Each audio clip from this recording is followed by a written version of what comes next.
Do we need to go back and redo the approval of the minutes and the roll call? No, it's okay. If she's taking notes, we're okay. Okay. So Jen, I mean, if you want to put that up, that'd be great. You should be able to share. Do we need to go back? Okay.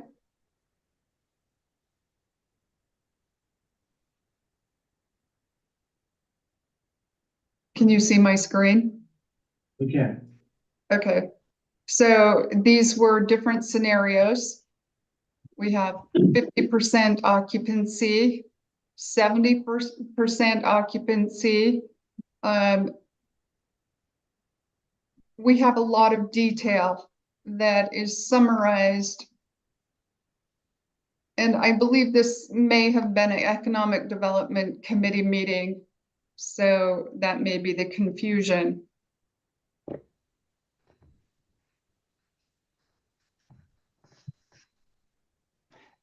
The one thing I noted in the spreadsheet, Jan, was, and I'm not faulting anybody, but we don't see costs. We only see revenue. So I really don't know what, the bottom line is. I only know what the top line is. And I think to be fair to anything, to be fair to a good discussion, we need to know what the net profit, net cost is. So anyway. That's what I thought we were going to get to. So help me understand where you think costs are incurred in the management company is paid for by the rent, the people who are renting. The collection of taxes is done through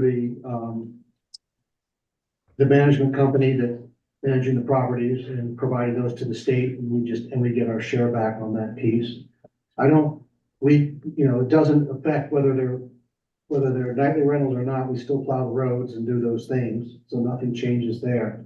So I'm not sure what additional costs, any significant additional costs that we would incur as a result of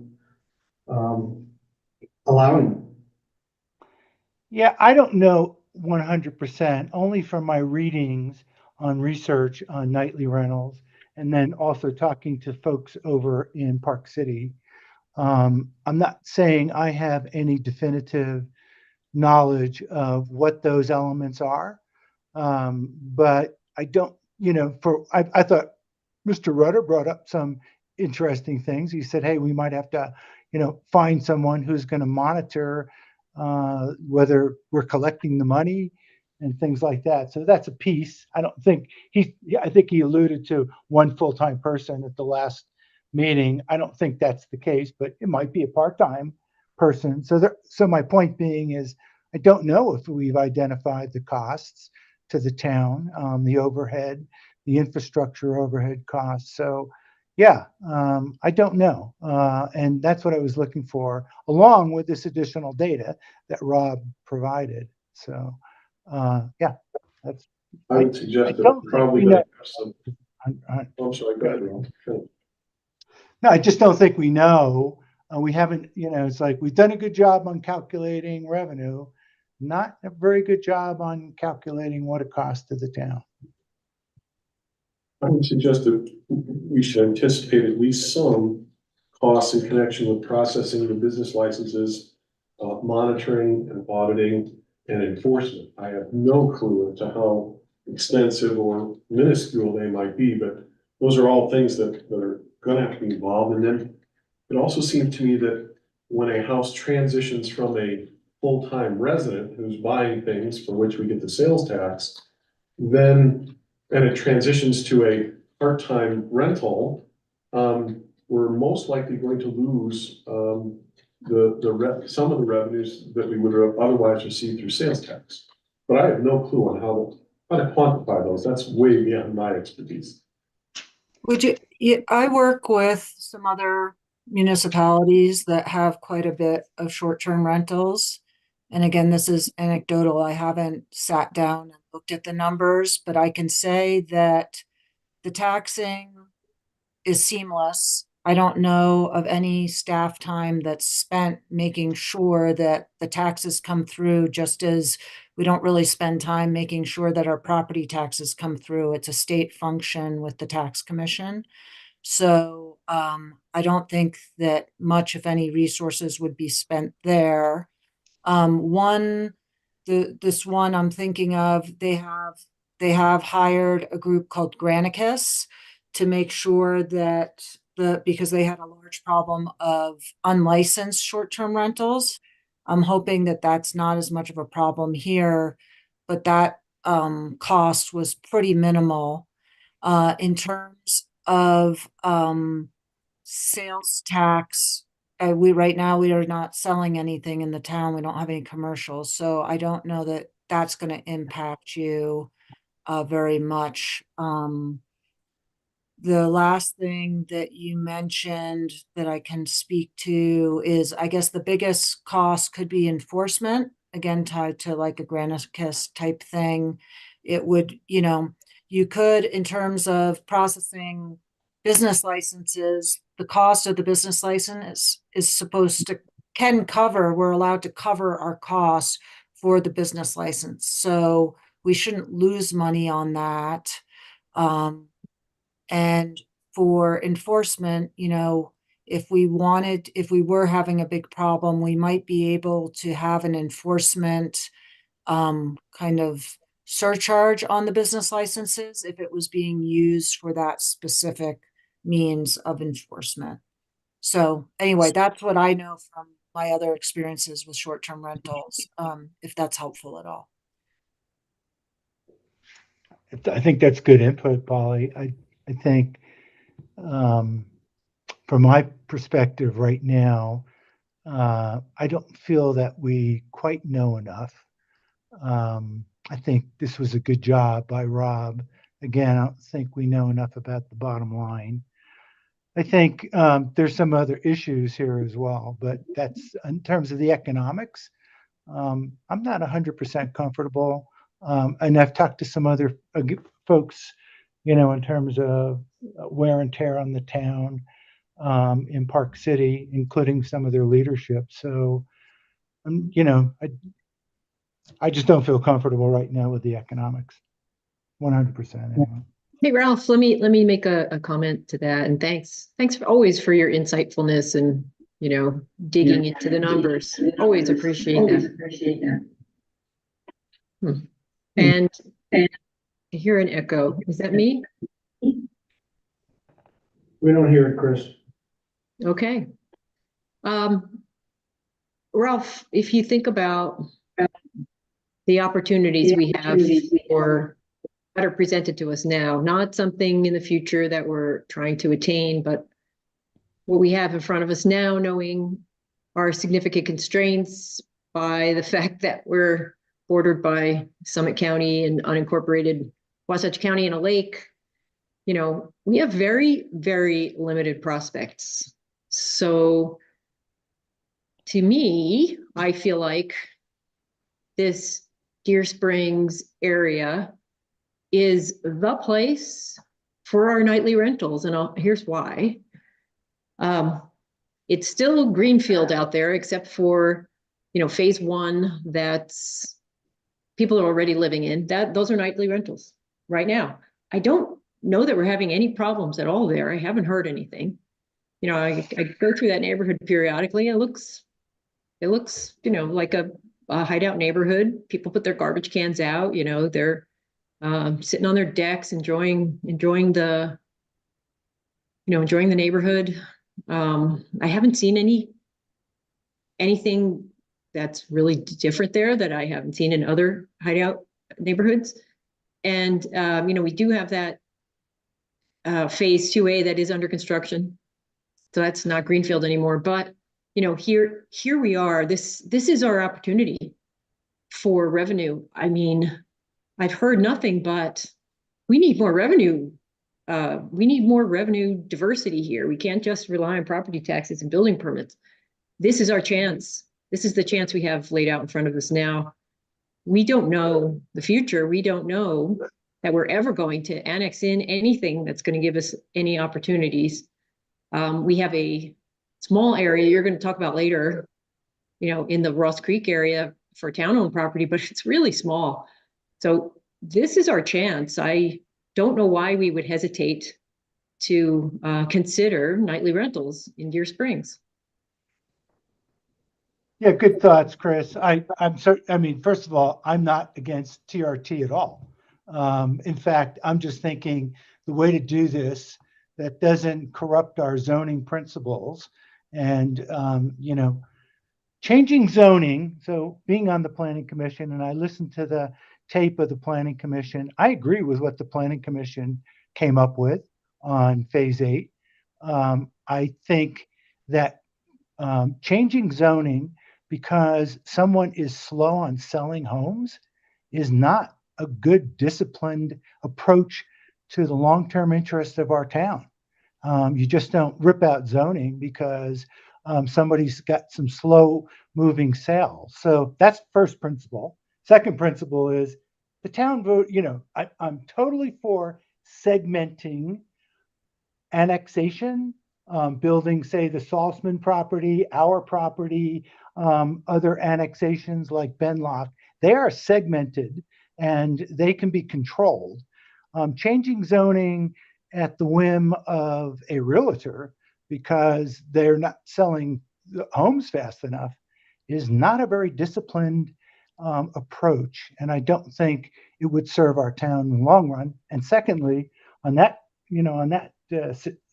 situation, two-thirds of the town, 77 out of 10 surveyed said they don't want it. So given all those things, I would lean into what the planning board said. Let's do phase 8. Yeah, Ralph, not- did the surveys ask, well, what would you rather have your taxes doubled? I think that's the question. Do you want your Actually, there taxes was a doubled, or would question, you like Chris. us to try to, generate Go back to revenue? the survey, and there was a question before nightly rentals, and it said, would you increase density? And again, it came up 60-40 against. So read the survey, and read the general plan, because the general plan, when we did that, most of the people in town said they didn't want nightly rentals. Now, mind you, I am for segmenting it and programming it correctly in a predetermined zoning, but not back changing zoning. And I agree with the planning board. I think they came up with the right recommendations. And so I'm leaning into what the planning board had. Are we talking about a zoning change?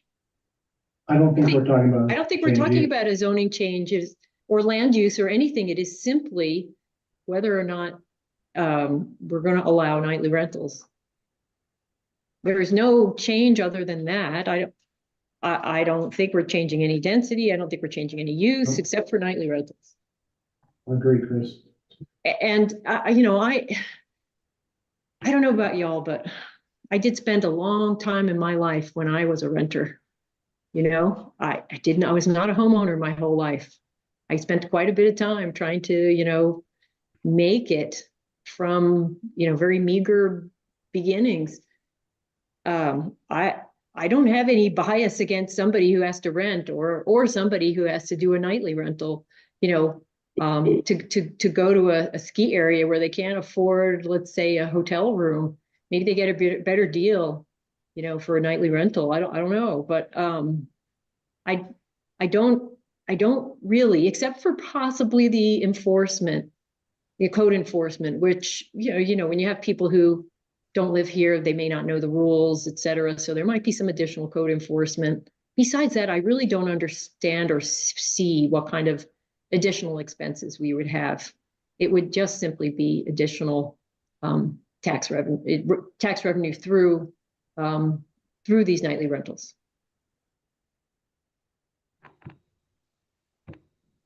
You make some good points, Chris. I'm listening to the tape and the video of what the Planning Commission did. I thought they did a good job, and I thought they came up with a reasonable approach. And having spent 3 years on the Planning Commission, I respect the way they came up with their conclusions. And so I'm leaning into that approach, which is a partial improvement of the phase 8. And I am absolutely, I want to go on record saying I am not against transient rooms. If we place it in the areas that we know we're planning for, as opposed to being in a reactive mode, I don't think that's a good way to approach things. I agree with you, Ralph. I don't like being reactive either. But let me just say one more thing about Planning Commission. They have done a fantastic job, and I am very grateful that we have those people who are willing to serve and dedicate their time to make recommendations to the council. Planning Commission, their focus is land use, right? But our focus on the council is broader than that. We have to worry about revenue. We have to worry about how we're going to keep this town running. It's not the narrow focus of simply land use. So just try to just remember that the Planning Commission, they focus on land Chris, use. I spend one day a week, if not more, on the Economic Development Committee. So reading me that riot act is not going to go very far with anyone. Because I spend too much time along with what we're going to talk about next. But that's planning. That's good proactive planning. This to me is, and again, I'm leaning into what the Planning Commission said, because they're thinking about multiple things. You don't just divorce land use from economics. You can't, even if you think you can. And the Planning Commission, they look at all those things. So I think they did a good job. I think they always do a good job, as you just said, and I'm leaning into what their recommendation is.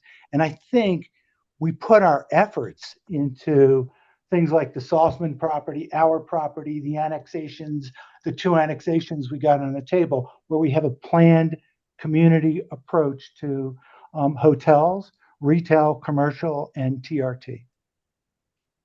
So, we have a different view as to how we'd approach this. So Ralph, thank you. Chris, thank you. I'd like to hear from the other council members. If you take 50%, just again, another background number, if you take the 50% that we just saw in that spreadsheet, $10 million over 4 years, that's $250,000 a year. That with the ads plus, the potential for shares of water, which are extremely expensive. And, again, the potential for a donation for the fire district. We're leaving more than $10 million on the, just the $10 million on the table. If we say no, we're leaving some other stuff too. So, buying 20 shares of water at today's rates is $800,000 right there. So just keep that in the back of your mind. So, Jonathan, your thoughts? Sure. I've heard some real valid points today. I question the numbers because if I look at our experience in rental income from claim in Deer Springs Phase 1, if I understand the numbers correctly, and if I'm not, I hope someone with more ability in the numbers area than me will speak up, but it's not a lot of money. So I'm not sure that the 50% number is right. But be that as it may, we do need some revenues. And, Ralph brought up the survey and Chris brought up a point about the revenue. I kind of look at it this way. I've tried to test this with some of my neighbors, and this is informally, there's no scientific methodology. I ask people, do you want nightly rentals? They say no. Everybody says no. And I say, well, if the choice is between controlled, limited nightly rentals in the north end of the town and raising your tax, what do you think? And a lot of those people change their mind when it comes down to, is it going to come out of my personal pocket? And again, this is unscientific. It is kind of randomized in my little neighborhood. But I want us to go into this with our eyes wide open. I favor a go slow kind of incrementalist approach. I don't want to see nightly rentals everywhere. But the north end does seem to be particularly suited to that because it is so close to the new resort. And I can see, that I expect the resort's going to be very expensive, and I imagine these will be somewhat less expensive. And so there will be some allure there. Do I think, if they sell, are 50% of them gonna be nightly rental properties as opposed to full-time resident properties? I don't think so. I think it's gonna be a little lower. And of those nightly rental properties, I kind of think they're gonna be, maybe 50%, 60% occupancy, hard to say. But if we're gonna model this and we're gonna set expectations, I would like to see us go in with realistic understanding of what the potential revenue is. And I think there, and to that point, I think the model needs to be revised a little bit. I'm a little confused because if I, as a full-time resident, buy something off of Amazon, they charge me sales tax, which I'm hoping is going to the town.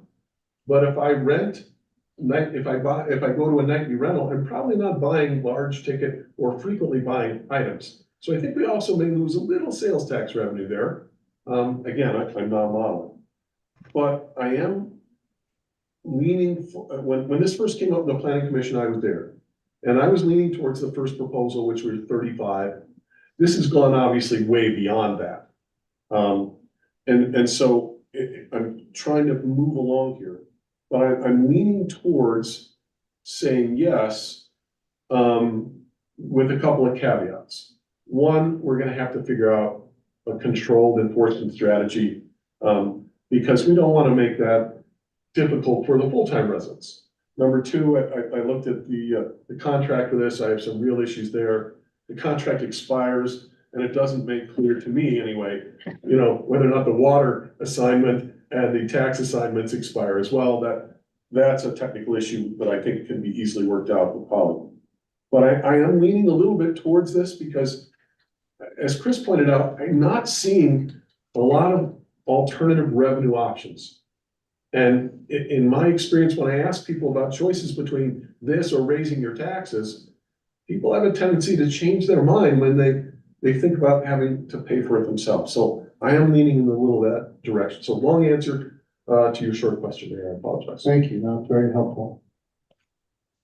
Carol? You haven't had a chance to speak yet. The first thing I'd like to say is this is why Hideout needs a town hall, that we can gather our residents and talk to them about it and give them background about it. I'm split right down the middle because I really feel for the people who live in that area that felt like they were told that there were not going to be nightly rentals. And that probably played a lot into their purchasing their homes. And I'm sympathetic to that. I'm also very concerned about the fact that, we have a budget shortfall that gets bigger and bigger every year, and we need revenue. And this is a really tough one for me. I wish that we could reach out to more people in the town and explain to them. I know one of the items on the agenda coming up is hiring a PR firm. And trying to get messages out to the community. So I just don't think it may happen soon enough. I know you're asking for a decision tonight, and so that's not going to help us. But I've lived in communities that have had nightly rentals, and there have been issues. So, when I first moved here, I thought that this would be a community with no nightly rentals, and now we're changing it, but we need the income. So I'm still thinking about it. So those are my comments.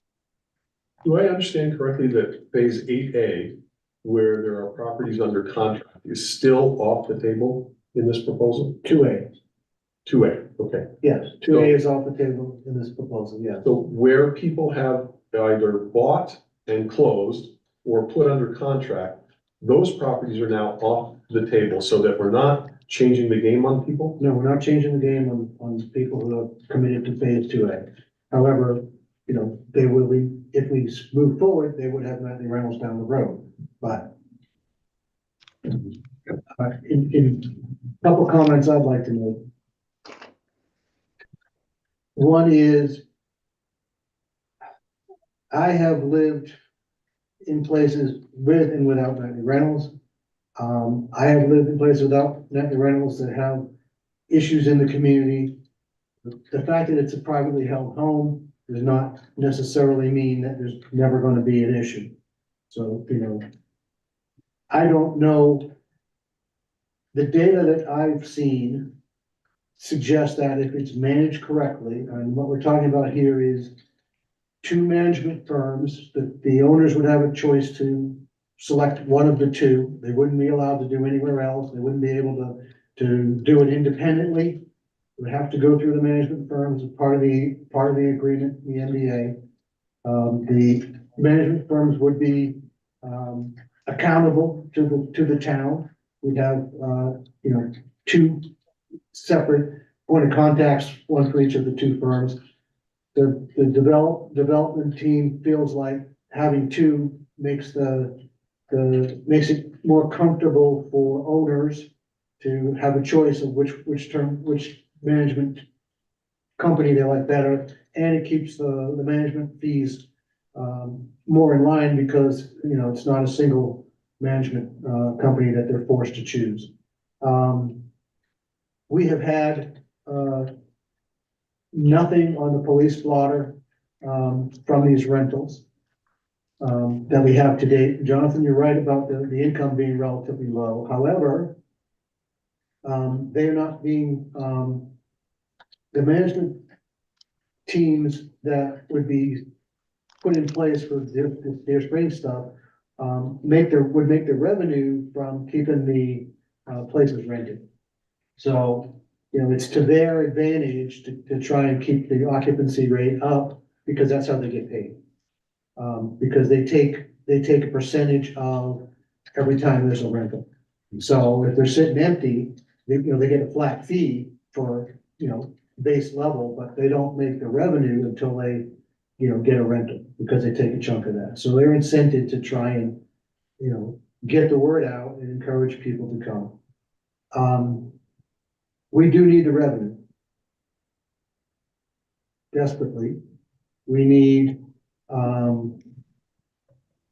the opportunity for, additional water shares is a great opportunity for the town. This is wet water, real water out of the Jordanelle, applicable immediately to the town pool of water.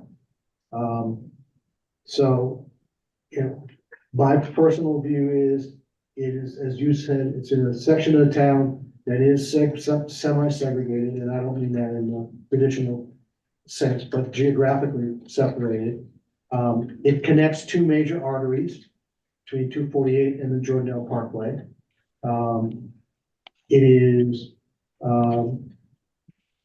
highway facing on multiple sides. So I think it's a logical place for it to go. So I don't get the vote, but I would personally support it.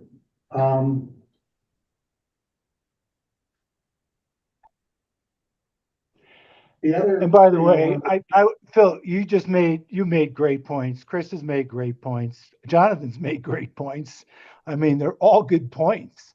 And so, yeah, I'm I wouldn't be on the Economic Development Committee for so long if I didn't think we needed money and we needed to create amenities that connect to revenue. And you're right. I think it is in an area. I don't, and to Jonathan's point, I agree with you. I think some of these numbers get overblown. But I also think Mr. Brockbank has put a lot of effort into providing some additional gratuities to us, so to speak. So I appreciate that. He's really, I should have started out. He's our best developer. I have to give Nate 100% credit for working with the town and working with the buyers in that area. Couldn't ask for a better, person to work with. It's not about that. So I'm on the fence on this too. So I think we're, at least myself, maybe Jonathan, but certainly Carol and I seem to be most on the fence. My other concern is protecting home values. So And that's where I feel like economic segmentation in town, where we have planned approaches to transit room tax and nightly rentals and commercial, is the best way to do it.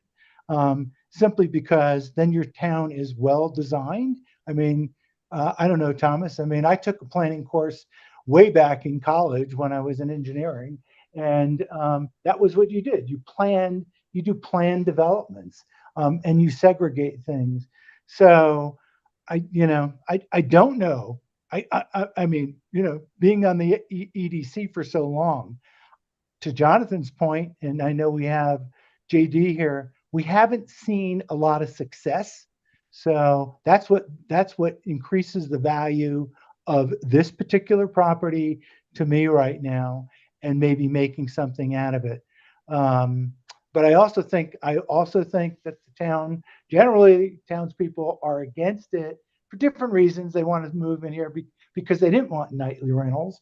Nightly rentals could decrease the value of the areas that are non-nightly rentals. I mean, those just home values. That's at least some non-quantifiable information that I've received. I have nothing quantifiable on that. But so I'm, stuck in the middle trying to create economic revenue for the town, at the same time trying to protect the town's best interest in terms of the value of the homes. I'll stop there and say I'm torn. And you guys all make great points. So deferring our decision for more data is an option. At the same time, the folks that are building Deer Springs need to be able to move ahead and talk to potential buyers, and they need to be able to say, yes, it is, or no, it isn't. Or yes, only this portion is and the rest isn't. And so I think they're at the point where they'd like to see us make a motion and make a decision. I don't know, we could probably buy one more session if you absolutely believe it's necessary, but I think we know enough and have thought about this enough that I would support having us make a motion and poll the council. I don't know where you guys are, but. And remember that so phase 8 was the one that planning commission, I've got it up on the screen here, I think, supported. That's this portion across the Dornell Parkway. The last time Thomas came to us, it was 2B, because 2A is out. And then I think there was a section, Thomas, what was it? Was it? The other one is number 4, so the request was for 2A, right. 2B, 4, and 8, and then 2A was taken off the table, so 4, Right. 2B, and 8. Right. So that, was the other option to consider, which is basically all the twin homes. The other one that we talked about was, considering phase 3, because it's SR 248 basing. So those are all thoughts to consider around a motion. If someone wanted to motion to have us vote on whether or not to adopt nightly rentals. But before we do that, this is a public hearing. So I need to open up for public input. But so keep that in your mind, guys, as we start to hear from others. And there's a hand up for Laura Mothred. So Laura, let's see if we can make you available to speak. Yeah. So you should be available to speak. Okay, can you hear me now? We can. Okay, great. Thank you so much for your time. As someone who is under contract in 2A, I've been pretty vocal about this every meeting and also the planning commission. So I'm not gonna beat a dead horse. But I do want to request the figures for the nightly, the revenue figures over the last 3 years that Hideout has received from short-term renters. Do you have that information? We do, I don't have it in front of me, but it's not significant because there has been, because of the bill rates, but it's fairly small numbers. Mhm. Mayor, I believe those numbers were up a little while ago I think they were in too, that spreadsheet, so you could pull those up. I don't have that spreadsheet, so. Oh, Jan. Jan brought them up. Yeah, that's true, they were in the spreadsheet. So Jan, if I stop sharing, you can pull those up if you're still available on the phone. It may take me a minute, so maybe we could move on and I'll search for it. Sure. So I've got some other questions. So are you saying, because this is kind of new, where now anybody in Deer Springs, if you're gonna short-term rent, you have to use one of 2 management companies. So does that mean anybody who's currently using Airbnb or VRBO is gonna be forced to make a choice and go with a management company that's local? That's correct. That's in our current rules as well.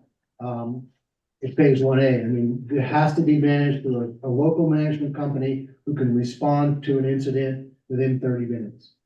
I Mhm, think okay. the distinction So is those that, companies. oh, sorry, Mayor. I was just Go gonna ahead, Paul. clarify that it's not picking the online companies, it's having someone on site who may be using those, maybe putting it on all of those internet renting companies, but you have to be able to have someone who can show up quickly if there's a loud party or an issue. Okay. And so there was a gentleman who lives in phase 1 who did speak out about nightly rentals and the problems it causes on his street. I don't believe but it may be available in previous minutes because he was very vocal about it. Yeah. My other point is, Comments about parking. pardon me? So he did have some comments about parking. Right. I do recall that, yeah. Right. The other point is there's a big distinction between being a long-term renter and a short-term renter. Short-term renters are here for a good time, not a long time. And that good time does affect, their good time behavior does affect others living nearby. So as someone who has come from 2 different states with a high percentage of short-term rentals, it is in fact an issue. The other thing is asking people, do you favor nightly rentals? And they say no. And then you say to them, well, if we don't do nightly rentals, would you favor a tax increase? No. Well, you're asking people that don't live in that neighborhood. So, I'm going to say human behavior is going to be, hey, if it doesn't affect me, then I would consider it, but it affects others. So as a community, you're kind of taking what doesn't affect people and taking their vote versus for the people that it does affect. And that is going to be the people who live in Deer Springs. Hey, Mayor, can I respond to that? Laura, thank you. Thank you so much. I always appreciate you attending these meetings and giving us your honest feedback and opinions. And everybody who bought in phase 1 knew there were nightly rentals. They just knew. It's only 2A that had the opportunity to go under contract without there being nightly rentals. Everything else is, still not built yet. So it is unfortunate about the timing. That, however, this is where we thought we might need a little extra money for code enforcement. If there's a parking problem because, somebody's townhome is rented to, a big family, or a bunch of friends who are meeting here. Yeah, we could have a parking problem. That's code enforcement. If it's loud parties or some spilling out on the deck past 10 p.m., that's code enforcement. I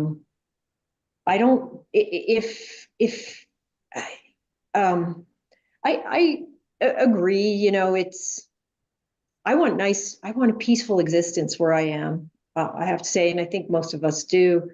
And as a person who goes on vacation and periodically does nightly rentals, I wouldn't dream of, doing some of these things that we're worried people will do. So I don't know if we're worrying too much about the exception, and not enough about what most of the behavior will be like. Most people that do nightly rentals are probably well behaved. They're there to go skiing, they're tired by 9 o'clock, and they go to sleep because they want to get up the next day and go skiing. So, but I don't, but it's not everybody. So I think we have to think about the majority of, and the impact of like the majority of people that would do short-term rentals and their behavior. And I know there's a lot of anecdotal stories and all that, but there are ways to enforce the law, and we would simply have to spend some money to do that. Some of that revenue that we would gain. Chris, I appreciate your comments. Do you live in a neighborhood that allows short-term rentals? I did. I don't now, but I did. Mm-hmm. In this area? Yes, Jeremy Ranch area. Okay. Well, like I said, coming from 2 different states where it was a high percentage of short-term rentals, not everybody is misbehaved, but a lot of them are. It's bachelor parties, bachelorette parties, guys' weekends. They don't shut the noise off at 10 o'clock. We want good neighbors, and I realize when 2A was purchased, we've already been through that, so we don't need to beat a dead horse. We appreciate Nate taking that off the table. I don't know why the council is not, first of all, did not approve what he was originally asking for, which I have no problem with, which he was asking for 8, 2B, and 4. But then I believe it was you said, well, let's just do the whole neighborhood so we can make more money. I don't think that's really creating a good sense of community, and certainly not, a neighborhood that you would necessarily want to be associated with. Well, Laura, that's not on the table tonight. What's on the table tonight is 2B, 4, and 8. That's what that's what we can take action on. We can't take action on anything else. So yeah, that was my suggestion, because, we've been through the ringer now with trying to, attract a hotel. We've been through back and forth on an annexation, then a withdrawal, and another, annexation request, a withdrawal. We really have very limited prospects. And what I'd love to know, Laura, and I think other people would, is really to have that model where we could do these what if scenarios. Well, what if we, just do 2A, 4, and 8? What are our revenues? Making real assumptions, not a 50 or 70% occupancy assumption, which isn't a real assumption, but there isn't maybe a good assumption. And then also though, and okay, if we don't do it, and now we've got this deficit we're running, that's just going to keep increasing. What is the tax change that we're going to find to have to absorb as individuals, who each property owner would have to absorb?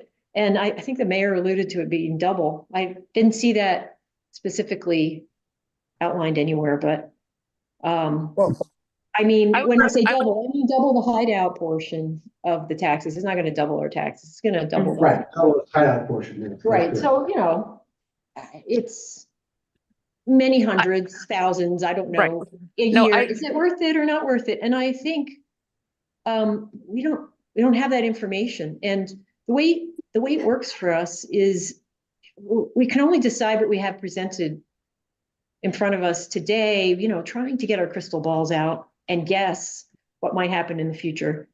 But I can understand why you personally would be opposed, because you really want to move in and live that peaceful life, and you feel threatened by the fact that there could be nightly rentals down the hill from you. And I understand that. And but we've got to consider everything. Right. I understand that. But as Ralph said, it kind of feels to me like we're making quick accommodations based on projections that may or may not be accurate in order to help move the homes at the cost of the people that are already living there. So that's, I mean, that's my point. This is not the time, but I think I would really appreciate having another survey put out or a town hall meeting to really get how other residents feel when everything is presented to them regarding this Okay. matter. Thank you. Jan, did you find that sheet? I did find it wasn't really a sheet. We just had 1.5, just $1,500 in nightly rental income for the fiscal year ended 2023. And Yep. we're projecting the same income for the year ended June 30, 2024. Jan, how many units were rented in that? Oh, I'm sorry, I don't have a spreadsheet with it. Just going on estimates, we've got claim and about 50 units in Deer Springs.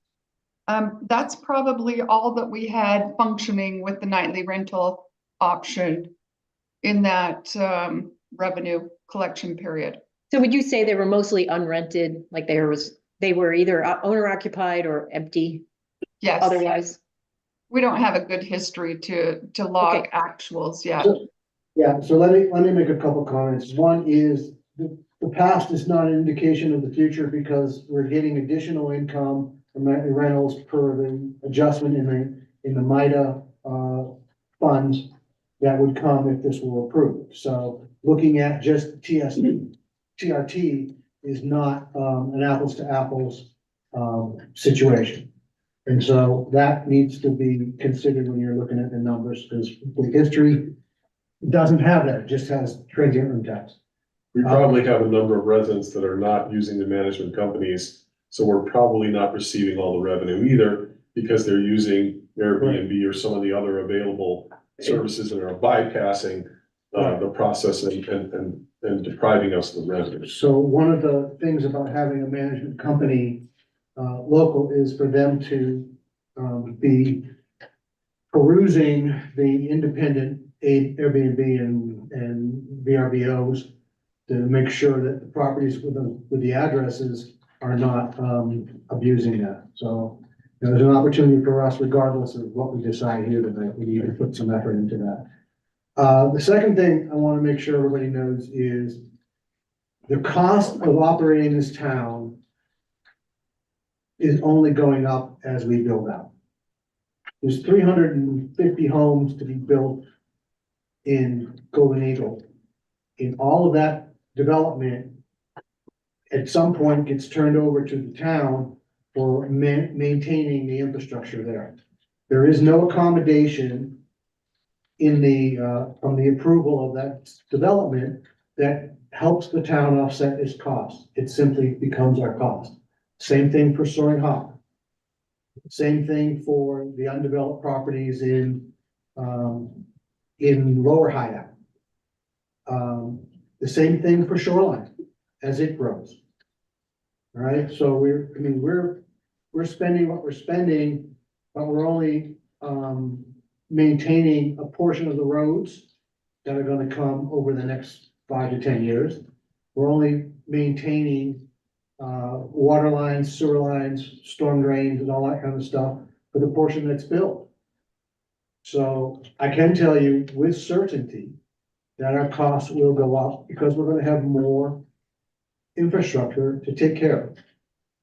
So again, what you saw was the no growth model and everything static.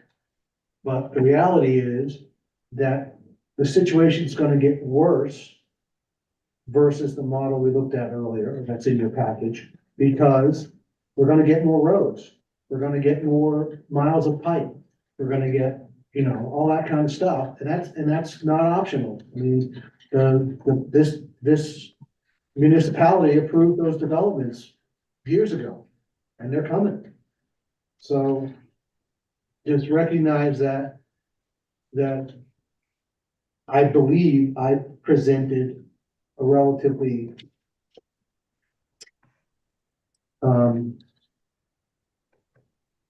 understated projection of the impact on the town costs with that freeze model. So I just, again, this is a big issue for this town going forward. And we've only built 1/3 of the homes, or roughly, that are already approved. So if everything were linear, our costs would triple as it builds up. Now, it's not everything is linear, but just, again, high level thought process. So keep that in mind as you sit here and think about what we're gonna do. And, my concern is that if we do this all through taxes, we will eventually price people out of Hideout. This is Well, not an you know- inexpensive to live. Sorry, Mayor, go ahead. So, our tax rate is quite manageable. The Hideout portion is quite manageable right now. But at 3 times the rate, it becomes, I believe, for at least a portion of our community, it becomes a number that's meaningful. Right, It but hurts. so the town is gonna rely on the revenue from nightly rentals for this shortfall that you're speaking of? No, but it's one way to generate some revenue. It's not the only way. You can't do it all on nightly rentals. Can't. But it's a Well- mechanism. So that's the whole thought process is, what are the mechanisms that we can put into play? That's one of Right, them. right, I'm on $1,500 a year, that's gonna, not even a blip on the screen, but, all right, thank you for your time. So, all right, another hand is up, Edward Kim. Let me get you unmuted, sorry. Yeah, can you hear me? Again. Hi, so I'm in the same position as Laura Lothridge. I'm a prospective buyer, I'm scheduled to close on Deer Springs in June. And these are just very technical points because I am a lawyer, and so the devil's in the details. So Nate Brockbank had reached out to a number of us to try to make peace after the Planning Commission meeting. And one thing that he had committed to me was that the amendment to the Master Development Agreement would specifically call out that Phase 2A would never be short-term rentals. And I know that you guys are, what's in the materials that you have right now is an old draft.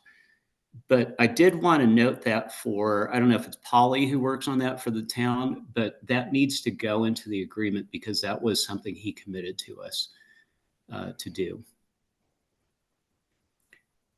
That's a reasonable request, Mr. Kim. I don't. Well, it's not a request. It is what the basis of us sort of making peace with Nate. So if he did, I don't think he'll disagree with it because he's an honorable guy, but that was something that he had told me that he was going to put in. Thank you. The request was the wrong word. I think that's a reasonable point to bring up. We'll look to put that language in if this thing were to move ahead. Yeah. Okay. And for what it's worth, I mean, look, I think I told you guys before that I had lived at the retreat at Jordanelle, and a unit next door to me had been turned into a short-term rental. And within 6 months, I left because of the noise issues. So I do disagree with Chris's characterization that most people who come for short-term rentals are respectful and quiet. They are not. It's just how it is in a resort. And frankly, it's actually worse in the summers because, people who own these units as rental properties, drop their prices, and you have groups of 10, 15, 20 people coming up from the valley who just want to get out of the heat and party for a weekend. So that's basically what you can expect in the summer if you open up Pandora's box on this. It will frankly destroy the community and turn it into a rental community only. Thank you, sir. But I'll also counter that I lived in Bear Hollow for a number of years, 5 years, which a lot of short-term rentals, even is even utilized during Sundance. And in general, there were a very small number of incidents that require attention. They happen, but they happen with people who live in places too. I mean, but, so the exceptions in my opinion, didn't generate my entire environment living in Bear Hollow at all. Okay. Well, we had different experiences. It destroyed my living experience. I bought the home as a long-term home, and I sold it 2 years later because I couldn't stand the noise. Okay, so we've used up more time than I was hoping tonight on this. So I need direction from council. I'll have to close public input. I'm sorry, I've seen no more hands, so I'm closing public input. Thank you for the reminder.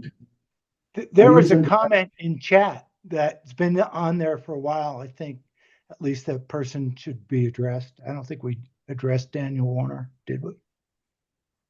He's had that comment on He there. would suggest 35% as opposed to 50%. Yeah, I guess if I can speak real quick, I didn't know. I apologize that first of all, when I posted that, it wasn't. I just thought chat was open or whatever, and so rather than interrupting anyone, put the feedback there. But yeah, I own a home in Hideout. I also have a rental in Deer Valley and multiple rentals across other states and so forth. And so you would think I would be for rentals, but it is. I just don't believe it's the right. I don't think it's the income that you're looking for from a city's perspective, and it'll have more of a negative impact than the revenue it'll bring in. My only thought was, knowing what we rent in Deer Valley, 35% occupancy, if you're looking at nightly rentals, is on the high end. And then if you start to look at some of the numbers over a 40-year standpoint, it just really isn't. I know we're searching for revenue, but it doesn't seem to be as relevant in my making the impact that I think some of you are thinking it may.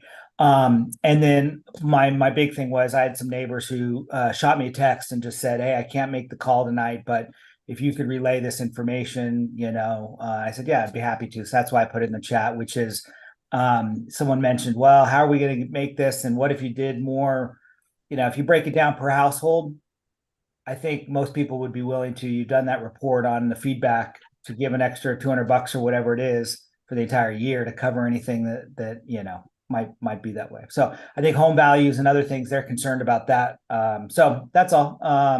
Nothing. I'm happy to answer any questions, but again, just you already saw that on the chat. I just wanted to make sure I didn't chat and leave or be anonymous in any way or form or fashion. Well, thank you. Okay, now I'm closing public input. And so I need direction from council. Are you willing to make a motion and vote on this tonight? Or are you willing, what do you want to do? I need something. Nobody wants to make a motion. We can't do anything with it. So Mayor, can I make a comment? Sorry, were you going to go ahead? Jonathan, were you going to say something? I was going to suggest that if we're going to go this direction, we should do it, or either say yay or nay. We should do it with our eyes wide open. And that means a little more financial analysis. I personally, I'm leaning towards this, but I do think we owe it to the town to do a deeper dive on what it's going to cost, give some thought to enforcement issues, give some thought to the model, and really make sure we understand what the positive and the negatives are going to be. And so I would put a motion on the table to defer this to the very next available opportunity, such that we have the chance to analyze the financials a little better and really understand what we're getting ourselves into.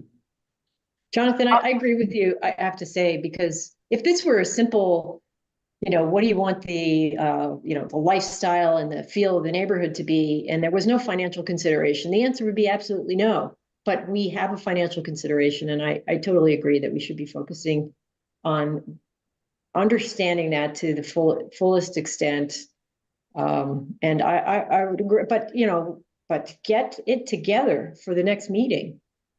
Like completely get it together. Yeah, one thing we didn't see here, Jonathan or Chris, is we didn't see what we saw bottom line numbers of possible with no action by the town. What's a no growth scenario, and numbers possibly going up, which they will. It's inevitable. What we don't know is what our tax base is going to change. We pay so for every $10,000 of taxes that we pay to the county, $690 of the 10,000 would be what we're paying now. So if we doubled it, that would be about $57 a month. If we doubled a $10,000 tax base, I've seen no analysis on that as an example in terms of what this is going to provide in terms of revenue against a possibility of that. I think we need to spend more time. So we need to do more analysis. We didn't do that. We came up with a spreadsheet that came in at the last minute, and we didn't do enough on the costing as well. So even if it's 5 to 10%, that is a cost. I don't know what exactly that will net out to be, but we didn't do any, we didn't get that analysis in time. And agreed, I think we didn't delve into all the proper numbers here, including what a $1,000 or $10,000 tax base would mean,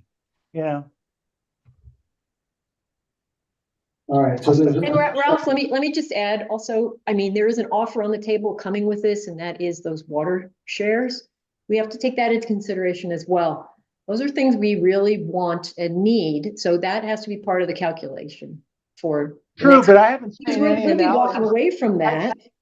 I've seen no public analysis on the water shares, none. And I was pushing for exactly that, but we've been, so that commission has not published one public number.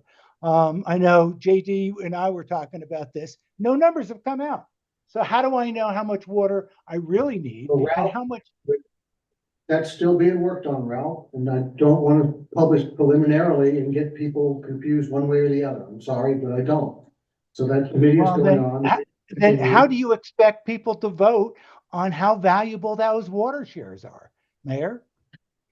I mean, you can't have it both ways. The shares have value whether they get used by the town or not. Well, whether they go into, if they're in our pool and we choose that at some point not to use them, they become a saleable item for the town. But I'm not willing to give doesn't up. go away. I'm not right now. For me, I understand that there's value. There's intrinsic value to the water shares, but I'm not willing to bargain with that in terms of this unless I know what that value is and need for the town. So we haven't done that analysis either. May I suggest that we throw every available analytical mind at this and come up with answers to all of these questions? There's a motion on the table. Thank you, Jonathan. We will have to do that. So it would be, we did some work. We need to do more for the input I'm hearing tonight. So, but there is a motion you made, which is to defer to a date certain, which is May 9th, I think. I will second that motion. Thank you, Carol.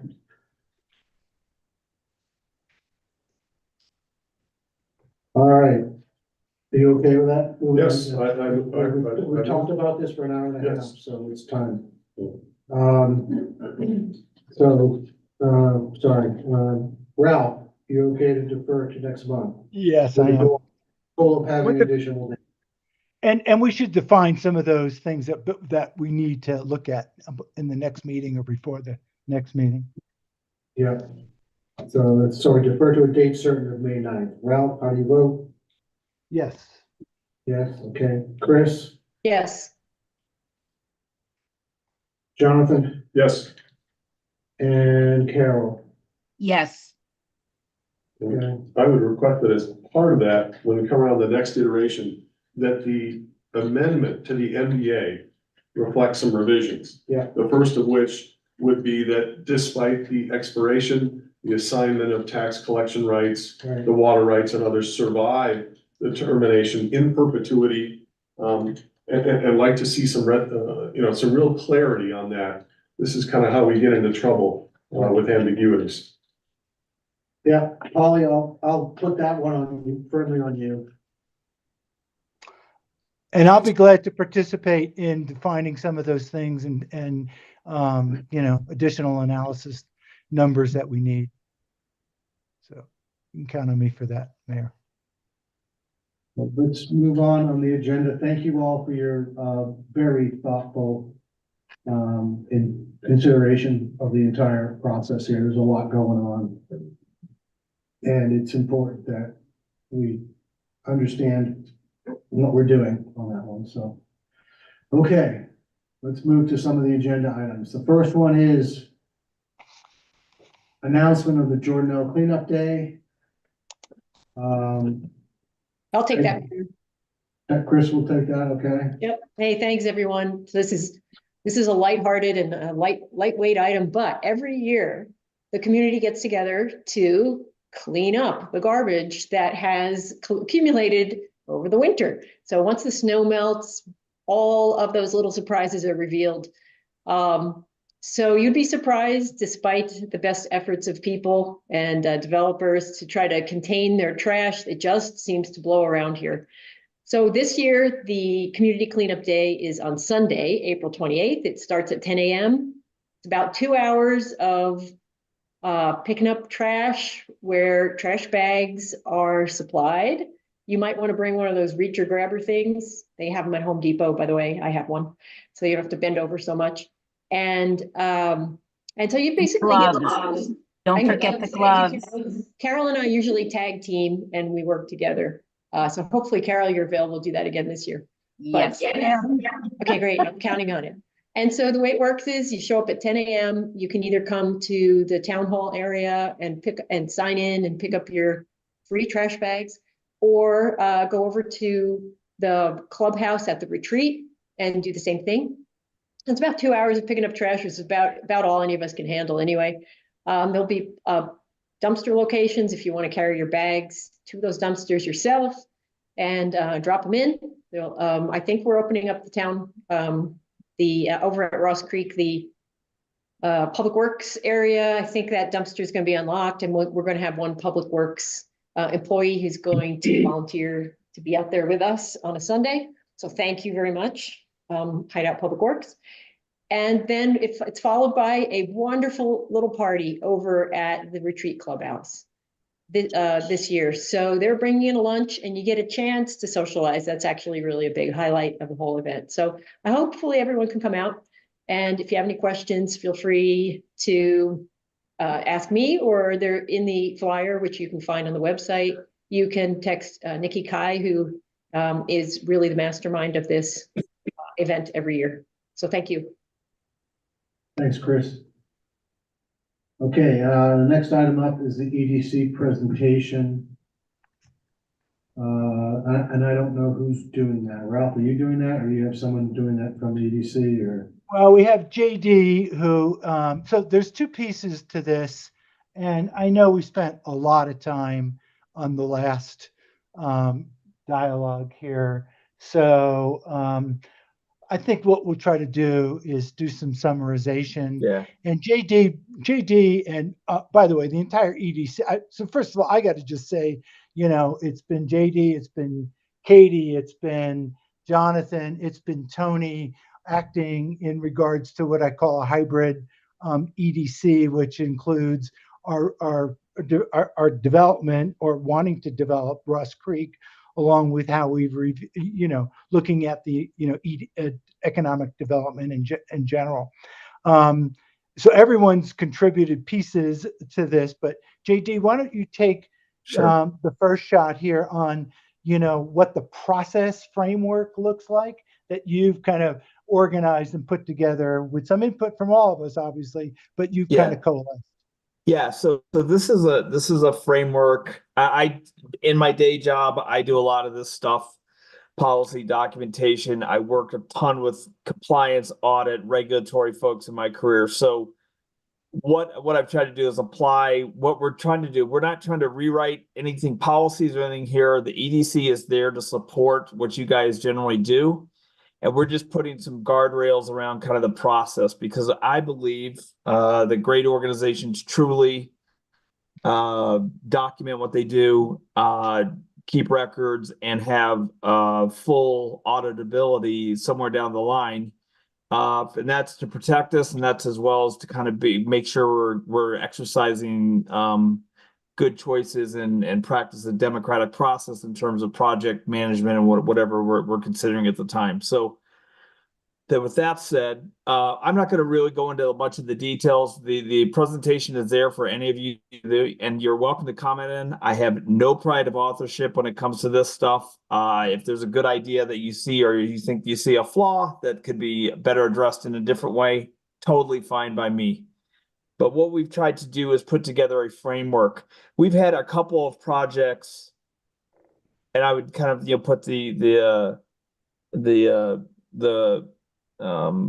project with Ryan and Jenny and this thing. We tried to kind of categorize and think about projects along the way.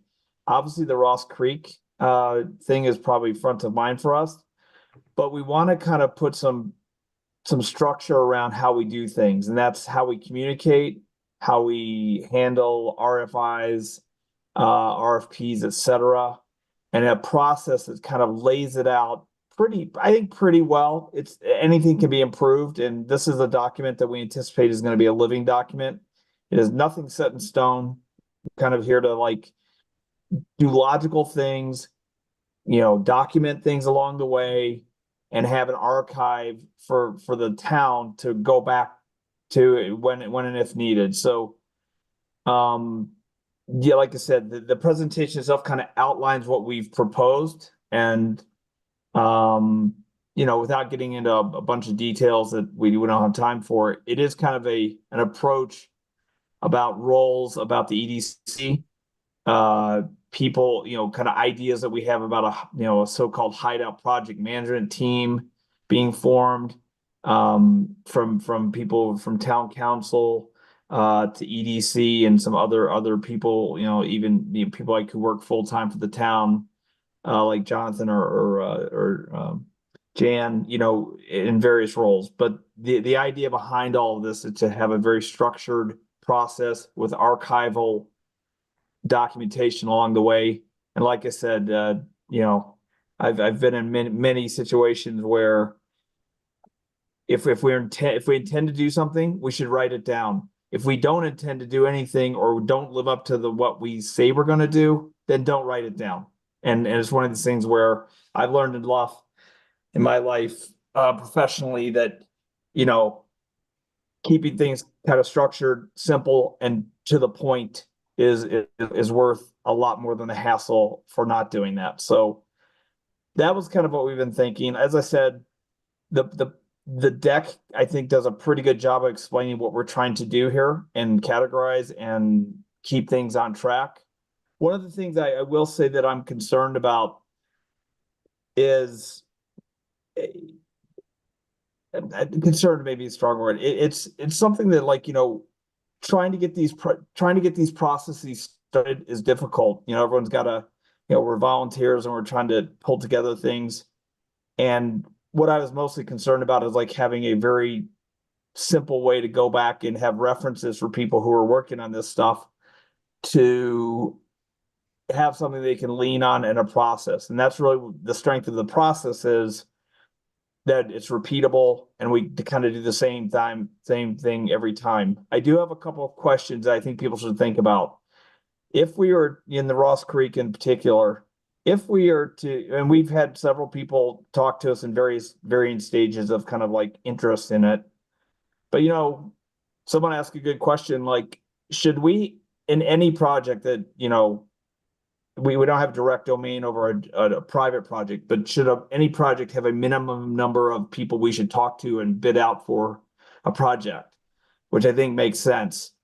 But we haven't necessarily settled on a number on what that would look like. But yeah, so that's kind of the basic things that we try to do. We're trying to put some kind of meat around the bones, have a process that makes sense, and have a good kind of record of all of this. So that's kind of the highlights, Ralph. Yeah, and the second part of it, thanks, JJ. Well said. And you can see there's been a lot of work done.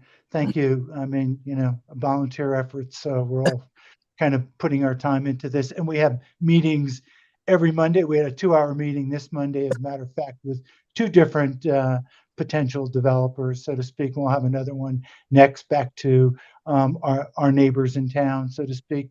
The next part of the deck, and I'm just going to quickly summarize it, is an approach around just Ross Creek, but it could be anything, to kind of like deliver to a developer or set of developers, or that really creates a kind of picture of the town and of what we're looking for and the value of the Ross Creek property and what the possibilities, the art of the possible here, so to speak. So, and what we're kind of seeking as a partner in this basis. So you can continue going through the deck because it's just going to be delivered to anybody. It's out there in the public eye anyway. It's really just all about us, who we are, what this particular property has in terms of beauty, both from the location as well as from the views. Pulling together some survey comments previously back to that 2022 survey around the fact that the town did survey very strongly around amenities and amenities that would be very associated with this piece of property. So just keep continuing. And just some zoning just some zoning information that we like to see, or that could be very useful to the developer because it's mixed use. And then more information about the surrounding area. The county, we get 233,000 visitors to the park. That's an amazing number. Yeah. We've got quite a lot of golf courses. Continue on because it's almost done. Some numbers that we've taken from various reports and pulled in. We still need to do more analysis, particularly on the number of cars, the number of doors. We've learned a lot as well from the developers in so many of these conversations as to what's going to drive commercial to town and how many doors and cars passing that particular spot are necessary for a developer and a commercial developer in particular to make a success out of this site. So keep going. I think we're at the very end. That was a very quick summary. And then, our key 9 points of who we are, why you should develop here, the growth characteristics, some of the MIDA potential as well, and what we feel that is what really is the long-term interest for both the town and a developer. I think that was Ralph could maybe you could share kind of what we've heard from a couple of people who talked about this project and where we've kind of landed on what we think it's going to take, because as beautiful as the site is, and there's a pretty piece of land, there's a lot to do with it, but there are some challenges with it that I think people should be aware of. And, kind of where we landed on, can we get, a hotel in there or something like that, to be the anchor? Is that possible? That's kind of things we're struggling with. Yeah, I mean, again, not to add too much to this because we could go for another hour, but we've learned a lot, by talking to 10, 15 developers, some big, some small, some, we've had the couple, so to speak, the mom and pop type of thing, to some of the biggest developers in the state, maybe. And so we've had some good input. Part of what we've heard is that, the door count might not be there for high-end commercial. So they've looked at this in three, our developers have come in and looked at this property and Hideout in general. They'd like to see more land. So can we add the Bureau reclamation land to add more property? They've even looked at the golf course as potential development property. And they've looked at the Salzman property as potential. Now that Jenny and Ryan have left, that there might be opportunities in cross-connecting these properties.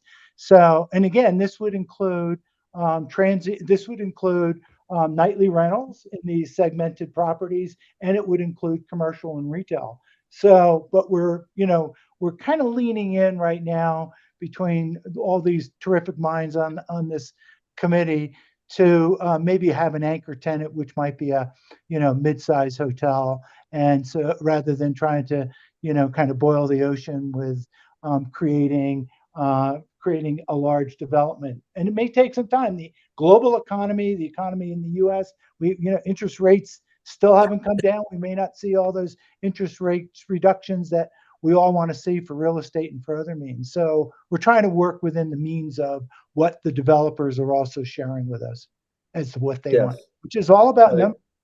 Yeah, that's well said. I think we got the economic environment we got, and so I think some people will be coming back to the table even with rates where they are now, but that those kind of things matter for sure. Yeah, well, thanks, guys. I think you got any questions, we'd be glad to answer them or take them offline. Thank you, Ralph, and thank you, JD. This is a great deck. I love the fact that it's basically an advertising deck for us. Yeah. Well done.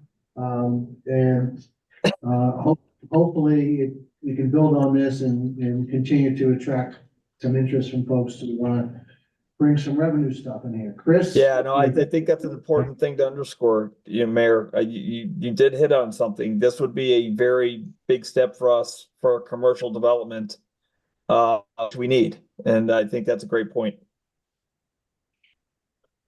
Chris? Yeah, thanks. Just a quick question. JD, I think you mentioned some of the developers thought that wouldn't it be nice to have that little bit of Bureau of Reclamation land that's nestled in that little spot. Have you guys made any attempt to make contact with the Bureau of Someone just kind of Reclamation? made us aware of that and opened up the thinking. So we haven't done anything yet. I'm not sure. Jan, I think this is probably had a little bit more expertise on some of that. Possibly, Jan, do you recall where we were going to go on that? If we were going to go on that?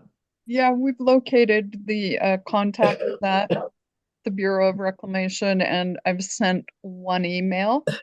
So we still need to do a little bit of digging on how we go about the ask. Thank you, Jan. Yeah, we're kind of early stage on that one, but boy, we could use a serious contact in Washington on this one.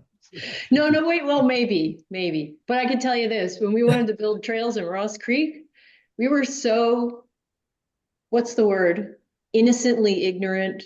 And we just went right to the Bureau. We went right to them. And then they called in, the 8 other agencies, and it just happened to work. Oh, boy. But That sounds complicated.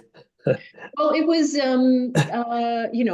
knowing what I know now, I don't think I'd ever do that again. But at the time, we just walked right in, we contacted somebody, we got them to listen to us, we made an appointment, we went and saw them in Provo. And sure enough, we actually had a real meeting with a bunch of other agencies. So you might, I don't know if that maybe we'll be even bringing you possible, along, Chris, and you can be our good luck charm. It might have been pure luck, but maybe it can be done. Well, I think anything can be done. The question is, it's oftentimes just getting to the right person. So, hey, Chris, if you know someone you think would be appropriate as a connection on the buy, because we're looking for them to almost, gift us, so to speak, a chunk of the property that they're not using. They got a bunch of acres there. Exactly, they're not using, and it's actually not literally adjacent to the lake, so it's not. No, exactly. It's on the highway. Ralph, I'll call you. I have some ideas. Right, yeah, cool. Yeah, it'd be great. Okay. Anything else for Ralph and JD? I'd like to thank them for putting this together. I think it's great. So thanks, Carol. I agree, Carol. I think it's great too. Yeah. Okay. Thanks again. Now that we've got it, let's go do something exciting with it. Exactly. Let's go shopping. Okay. I'm gonna move on to the next item on the agenda, which is franchise agreement with Comcast. So I'll let Polly talk about this. I'll give you a brief update, a brief overview. So, public utilities are allowed to bring their public utilities into locations that we can't say no. We can say how much space, whatever, but we can't say no. Have to do that with an agreement with the town to bring a service in. And Comcast is expanding in our area and has expressed an interest in bringing their cabling into the town. So I'll stop there and let Polly talk a little bit more about this and take us through it. So. Great. And we also have Joe Silversweg, who is with Comcast here to answer any questions. I've looked through the franchise agreement. We went over it at length. It's pretty standard language. Comcast was very courteous with working with us. We emphasized our want of having all lines underground, and they said they would accommodate that. There are certain things, of course, that are big that can't be, but the general lines would be undergrounded. They would remediate any disturbances. So we have the maximum amount for our franchise fee, so we would get the maximum amount of revenue from it. It's not a lot, but it's something. These are pretty standard. So I don't know, Joe, if you had anything else you wanted to add. Yeah, just a few things. I definitely heard loud and clear the concerns of some of the folks that I talked to related to, oh, excuse me, related to remediation, related to a lot of above ground appurtenances, and requirements for telephone poles and things like that. So I just wanted to kind of preempt some of those questions. The design that we have planned for Hideout is what's called an EPON architecture, which means it's going to be a fiber to the premises architecture. We're going to be offering multi-gig symmetrical speeds to the residents of Hideout. And because it is an EPON architecture, it has a lot less above ground appurtenances. It doesn't have as much electricity running through it, and we're able to put those taps and other things flush mounted with the ground, so there'll be a rectangular square box that's just under or just off the top of the ground rather than a taller pedestal. There will be some power amplifiers and nodes and a few other things that will be up out of the ground, but rather than one every few homes, those are one every few hundred homes, and we make every effort to place those out of the way and ideally in public rather than residential spaces and where other similar equipment is placed. The other thing that I want to stress, as I know folks are concerned about construction, is that we're an entirely local team. We have over 2,000 Comcast employees. Well, actually 1,000 now. About 1,000 Comcast employees in the state of Utah. I work in Sandy. We have a whole construction management team that is going to be personally managing and overseeing this, and who really cares deeply that this community, and especially the people in this room right now, are really going to be left with a good feeling about the work that Comcast has done. And so we are here and will remain here, and will be accountable and will be accessible in order to deal with any issues that may come up. And we are eager to coordinate with your community to mitigate the impact. Things like making sure that we're on your plat signatures so that we can get into joint trenches when you're opening up trenches for new development, so that you're putting in your power, your sewer, other utilities like that. We can come in and lay conduit and avoid ever having to drill or pothole or do any of the things that'll tear up your lovely new roads. And we're just very interested in being the absolute best community partner that we can be. So I want to make sure that you hear all that from me. My contact information, Polly has. Polly, I hope you'll share that with the entire crew here. And I'm at your service. Like, please reach out for anything from a major outage to your internet's off and you'd like somebody to give you a call and see if they can't get it turned on again. And then the other thing I want to stress is that we're interested in being more than just a provider, but also a community partner for the town of Hideout. We have a number of services and activities that we do that are associated with having an impact on our community. State of Utah, we give about $350,000 a year in cash and in-kind giving to nonprofits. We have a program called Internet Essentials, which is low-cost, high-speed internet. You may have heard about the ACP Affordable Connectivity Program. You may hear stories about the ACP being defunded as Congress is sort of working out some kinks here. But Internet Essentials, Comcast low-cost internet program, is absolutely here to stay. And that will also continue to serve, I think, especially for your community's needs.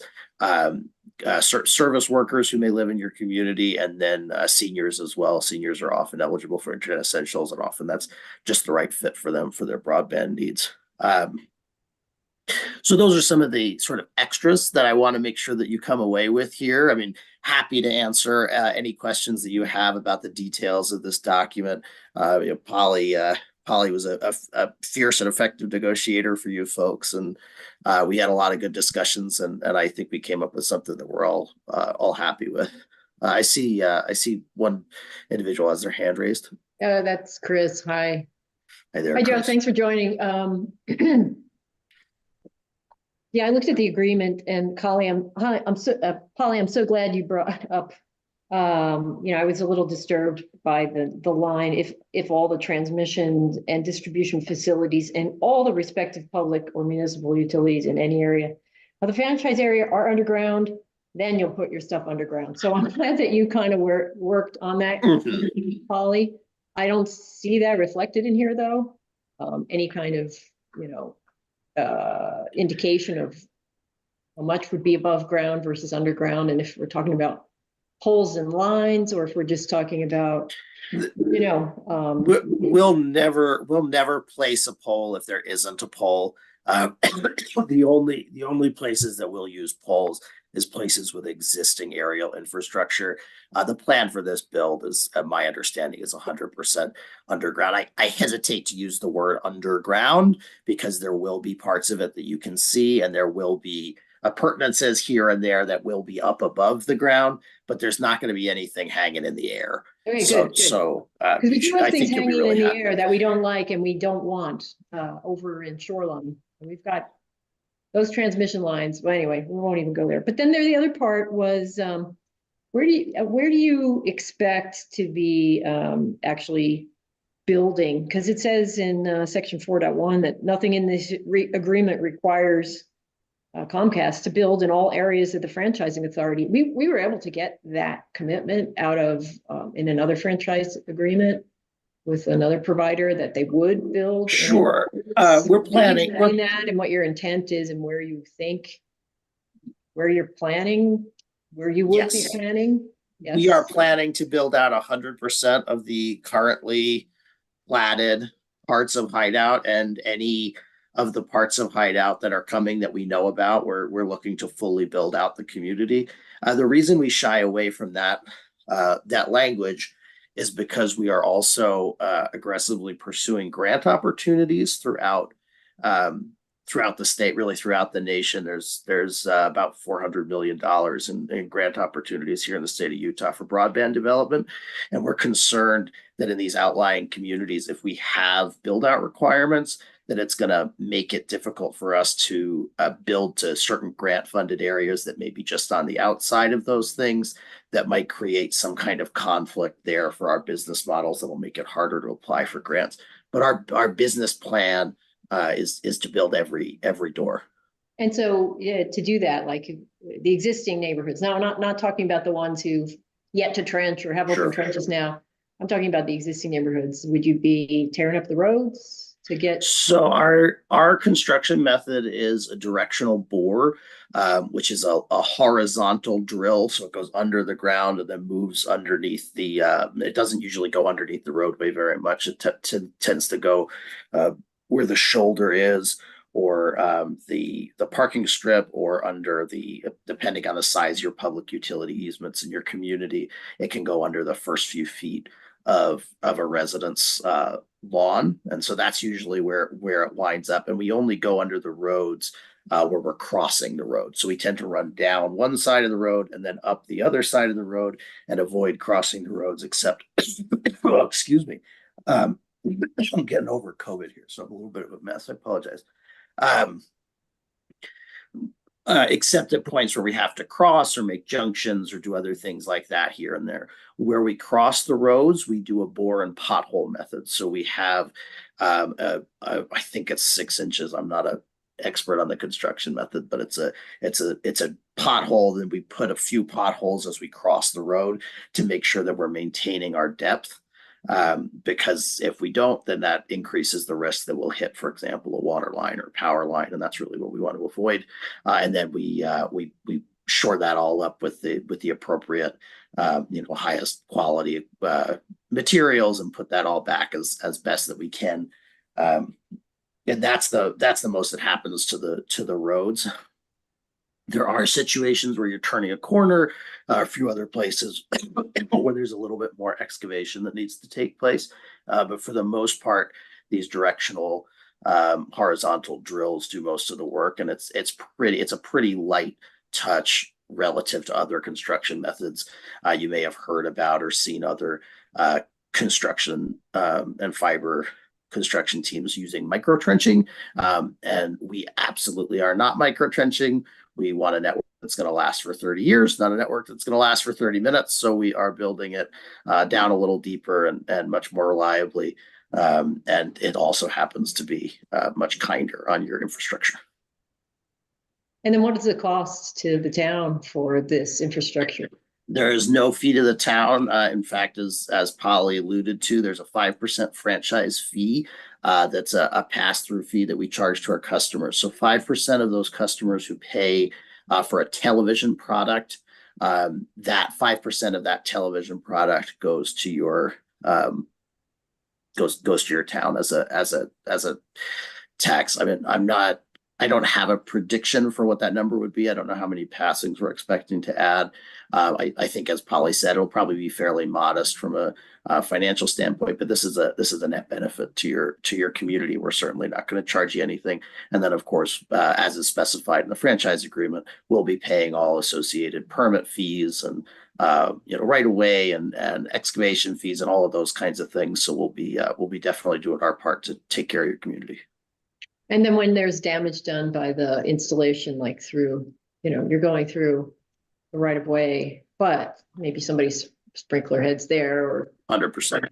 100%. Landscaping that maybe gets destroyed or damaged. Mm-hmm. How does that work? It is our responsibility to repair any damage that our crews cause. It's a responsibility that is in the contractor's subcontract statement of work, so they have to do the work to repair it as they go.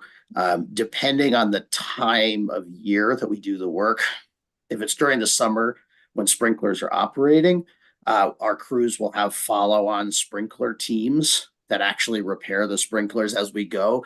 We don't break a lot of sprinklers, but we break enough of them that it makes sense to have a team there with some PVC and glue and the things that you need to put those back together. And then if it's in the winter, sometimes we don't know as much when we break, but then we'll come back through and fix everything up and take care of everything. I personally handle that for a few of our larger new construction builds.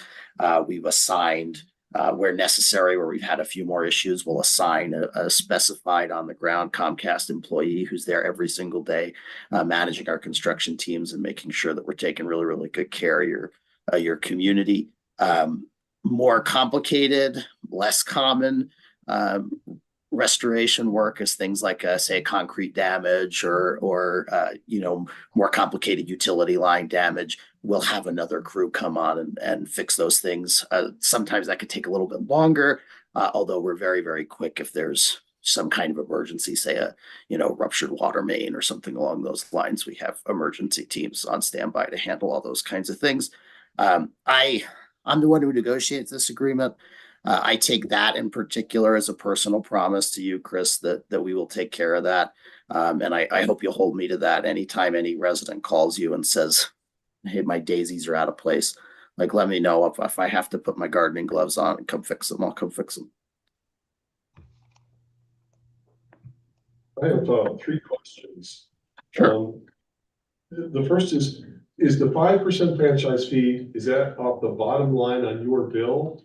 Does it include internet service, for example, as well as TV, or is it just limited to certain of the services you provide?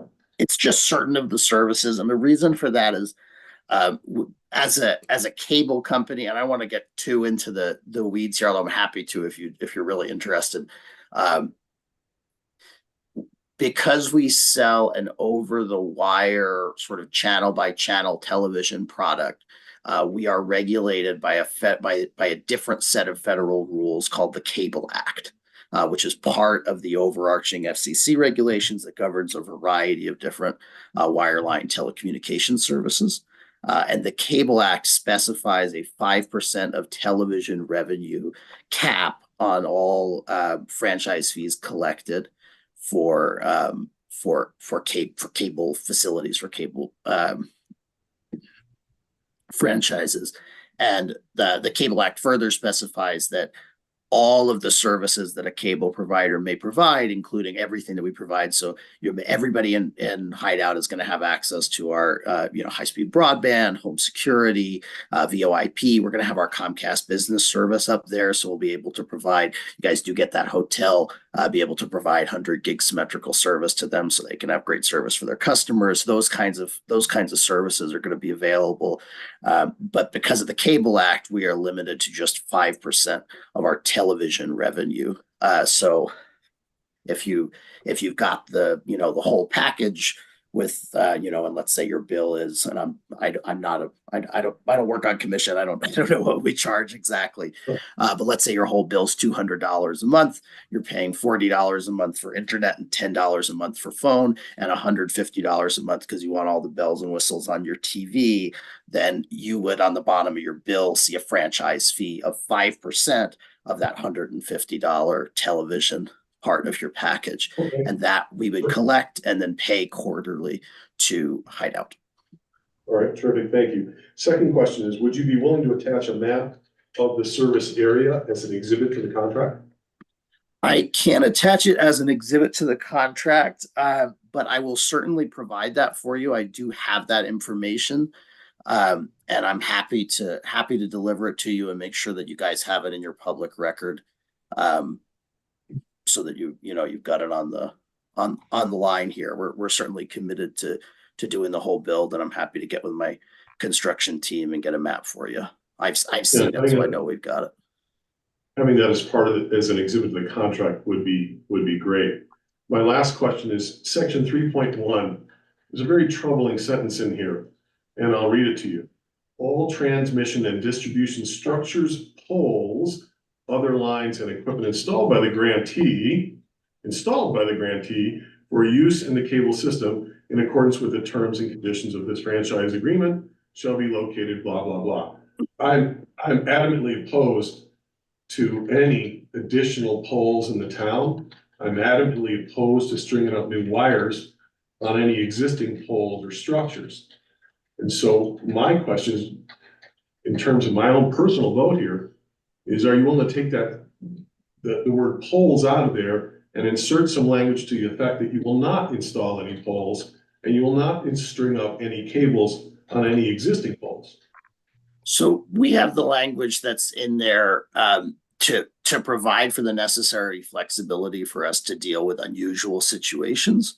I will say that the plan that we have to build out Hideout does not include the installation of any poles. And we have no interest in doing that. And I'm not aware of anywhere that we're going to be hanging anything off of existing. I think somebody mentioned like large power transmission lines that are a pest for the community. And that's not something that we would ever attach to. when we attach to poles, like I live in Murray in the 50s. And I've got a telephone pole in my backyard, and there's a bunch of fiber cabling hanging off of that. But my understanding is that Hideout doesn't have those kinds of facilities. And then because our build is EPON, most of it's going to be underground. And finally, the weather conditions in your community. It doesn't really make sense to put a lot of stuff on lines because they're not as durable. So my preference would be to keep the language in the contract as it is. But I'm happy to share, and as I said, share with you later on the map and make sure that we're meeting your needs. And then all of this, and this I think is really important, all of this falls back on your ordinances and on your public works department. So you have a team in place there who understands the needs of your community much better than I do, much better than our construction team will. And everything that we do, we're going to be applying for permits. And if what we're planning on doing doesn't meet the needs of your community, well, then you can deny the permit and you can ask us to change it to do what you want to do, and we'll make those changes. We'll have that conversation with you.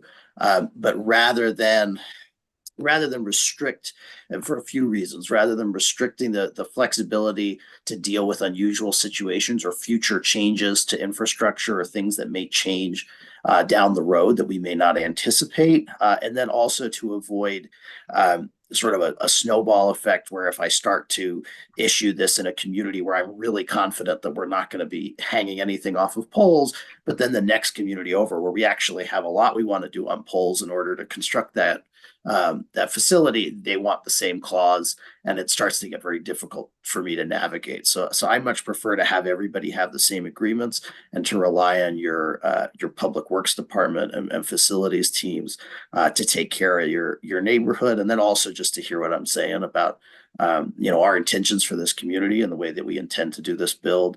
These dollars are already committed. We're already ready to go, and we're not. There's not any ambiguity about what we have planned. Well, I guess, let me be candid. With that language in there, you have the license to do whatever you want, plant whatever poles and string whatever wires you want. That's not with true. All due respect to your verbalist, actually, it is true. And with all due respect to your assurances, section 3.3 is a merger and integration clause, which basically takes all of your verbal promises and assurances and makes them unenforceable. So let me be candid. Without a change to the contract, I intend to vote no. Well, I mean, that's certainly you're right. You can vote however you want to vote. I do feel that this contract reflects, that a functionally similar approach to the contract that you have with other providers, and I think it's equitable, competitively equitable, which I think is important. I also would say that. Again, the buck stops with your city government, and your city government can tell us what to do. We do have to follow your city ordinances, and we're happy to do so, and we'll always work to comply with those. I notice there's a hand raised.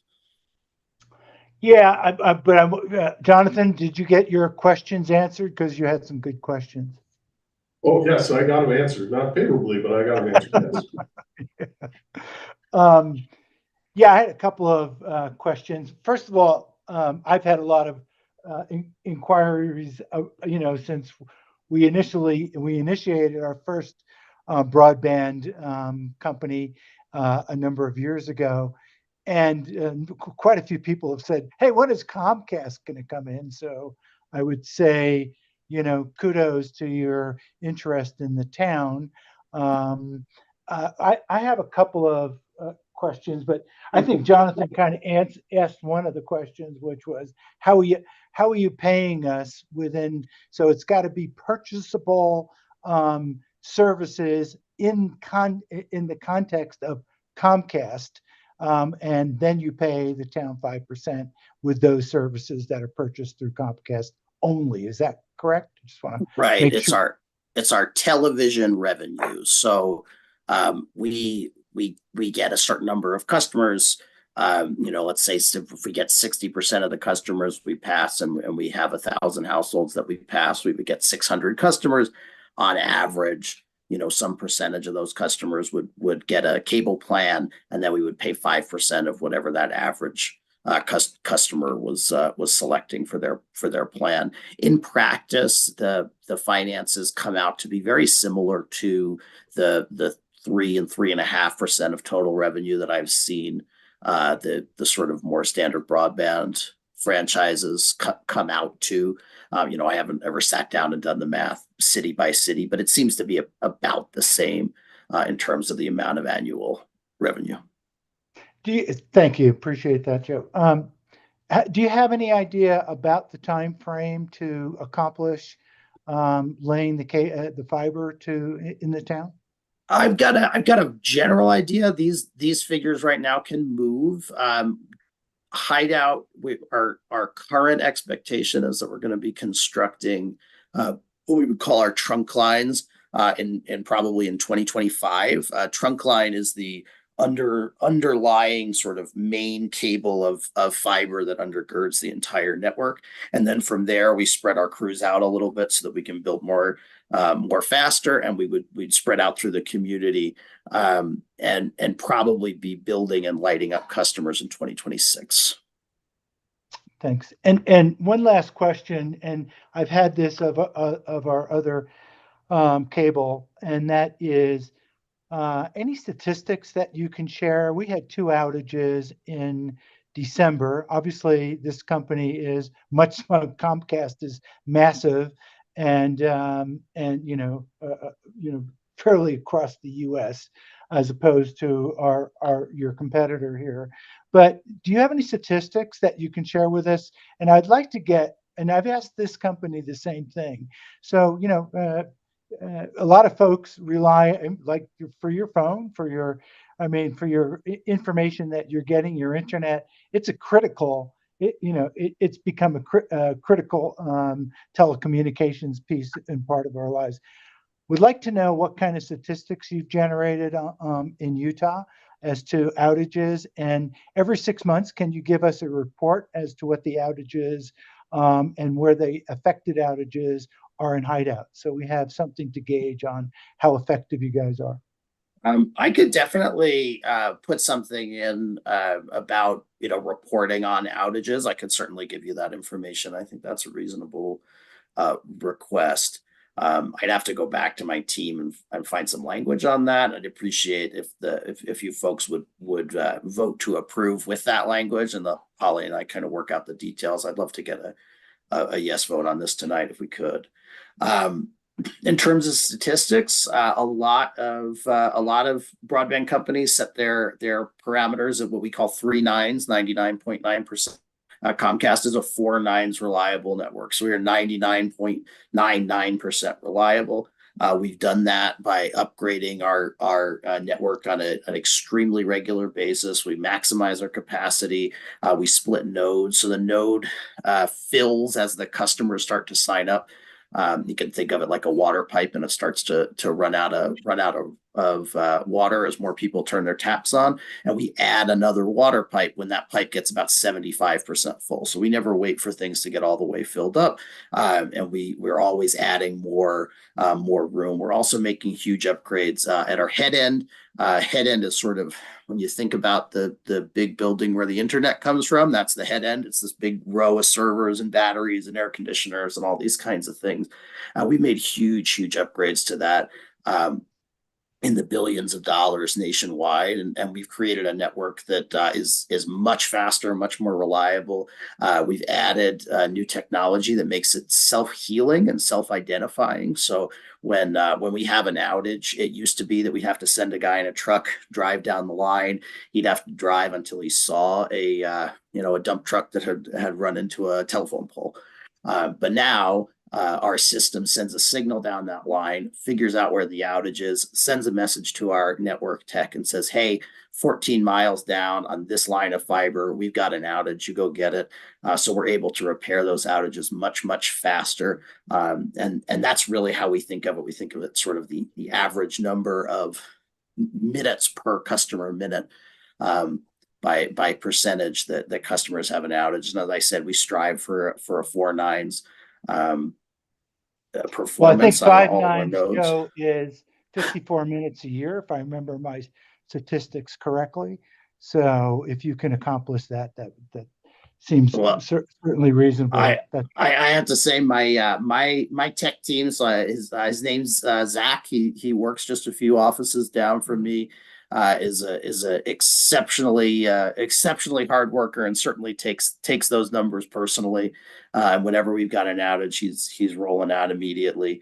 Our core network is exceptionally reliable. You know, things do happen. You know, it's the real world. It's a big network, and there's car accidents and shovels and chainsaws and all sorts of crazy nonsense that we see from time to time.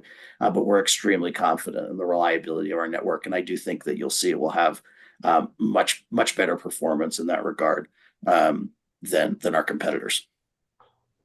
Thank you, Joe. That was my questions. Okay, anything else from council? Well, just a question for Polly. Polly, can you explain to us as a council, when we're presented with a franchise agreement, what our options are?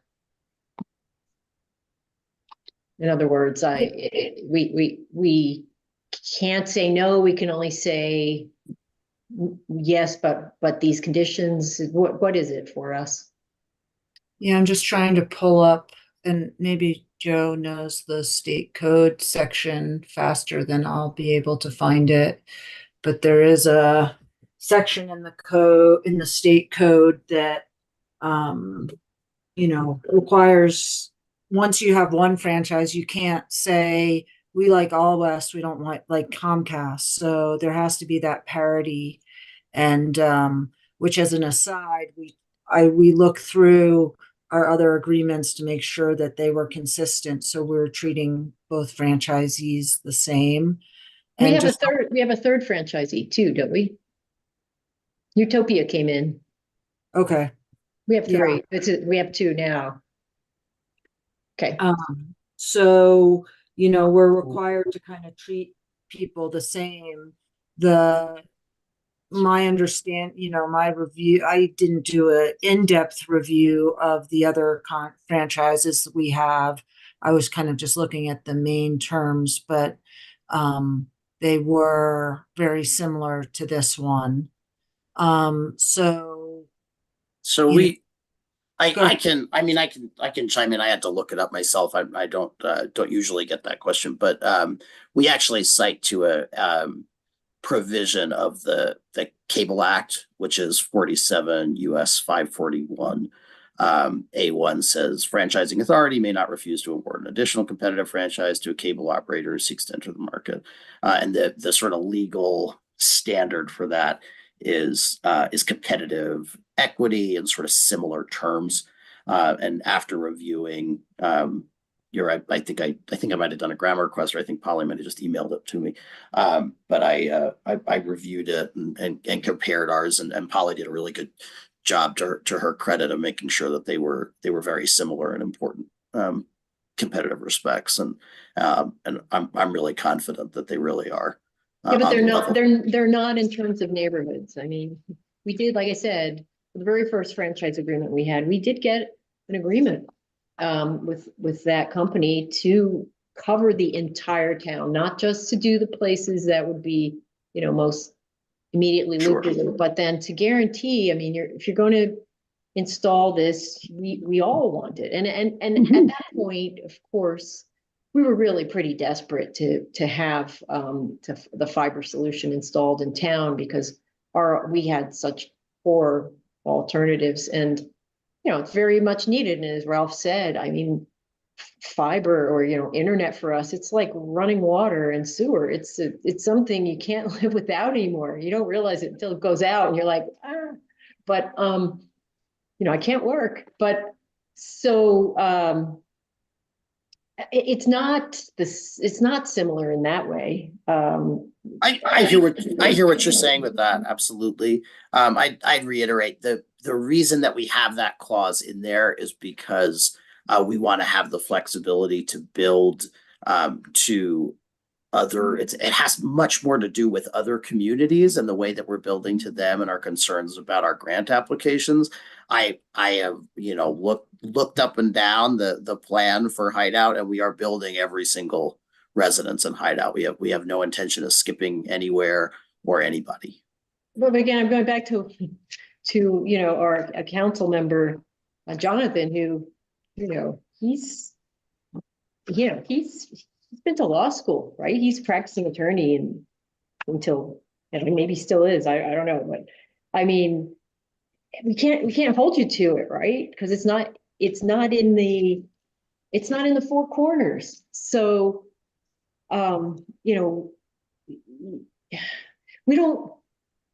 it's not that we don't trust you or that we don't want to trust you. We just want to do the right thing for the town. And I mean, I love competition, by the way. The fact that we're going to have choices for great products, keep the prices, stable or, not inflating too much would be fantastic. We all win, right? If we have choices, we all win. So, Holly, do you have the All West? Oh wait, I have it. Yeah, I have it, but it's buried. I'm looking at it right now. I'm looking for the construction. And you see that there are only a No, few I things hear- we're I really hear what you're sticklers saying. about, Joe, because we live. I hear what you're saying on we this live one. here. I think it makes sense. Thank you. Appreciate And I know I'm telling you the truth, but you're not wrong that it's hard to talk to a guy I haven't met, and you can't. You don't want to see me today. I don't look I don't look my best today. I'm still recovering, but I don't blame you. You can't even look me in the eye. Gosh, where the heck is that thing? While you're looking for that, my comment would be that the view in Hideout is one of our greatest, if not our greatest asset. And as Ralph has coined the phrase, we are kind of the jewel of the Wasatch Back because of our location and our view. So while I love the idea of having another service, and I love the idea of having a competitive arrangement in town for all the reasons that Chris cited, in other words, I'm simply not going to vote to authorize any company to erect poles or string wires on any existing poles, when in fact that has is likely to negatively impact the views of the residents here. And I dare say that if we polled the residents of the town, they would agree. So if you're flat out refusing to pull out the authorization to erect poles and string wires, that's your choice. Well, I'm trying to figure out what I can say yes to tonight. Pulling out language about poles is something that I'm going to have to talk to my construction teams about, and I don't have them here with me, so that's a harder question for me to answer. So that's just one that would take me more time. It's possible that that's something that I could get a yes to from my technical team, because I know that the plan is not it does not have anything to do with poles.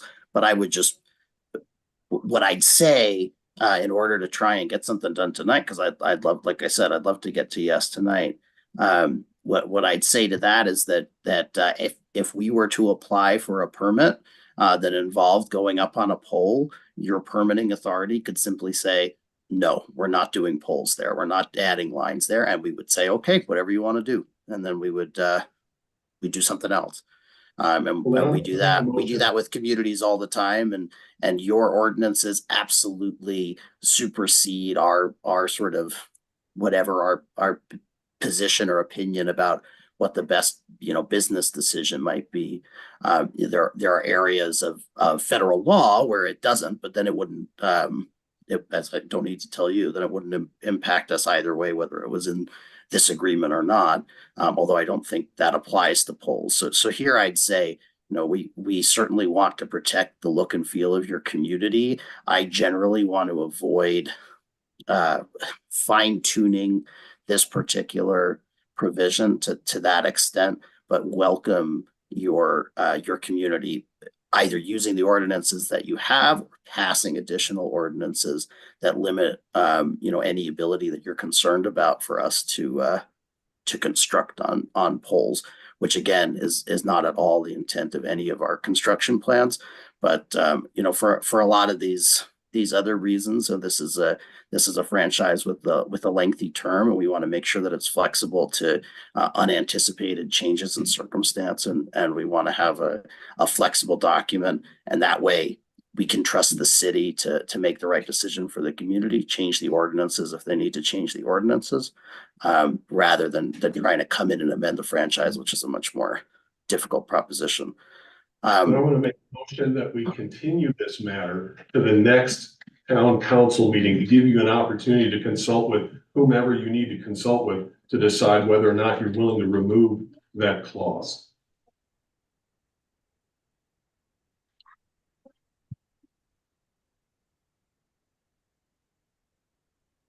So the council, there's a motion from one of the council members to continue to next month so these guys can do some more homework. They want to second that. Before can I ask a question to Joe Silverswag first before I respond to the motion, or do I have to respond to the motion by either saying nothing or agree? No, I'll hold that. You can say something, Carol. By all means. That's Chris. That's Chris. So Joe, do you have like crews ready to go? I mean, what's the urgency in your mind about the pressure for us to act tonight? I mean, we get that pressure all the time, by the way, and we in Hideout we act pretty fast compared to other municipalities and other governing bodies. We're pretty quick, but what's your reason for the urgency tonight? I mean, I'm not going to squeeze you out a couple of weeks. If you guys need a few weeks, that's fine. As I said, we're planning trunk lines next year. What I would say, my sense of sort of urgency is that because we've already committed the funding to this, this is something that my construction team really wants to see get done so that they can be really confident that they're going to be able to spend that money when they're ready to spend that money.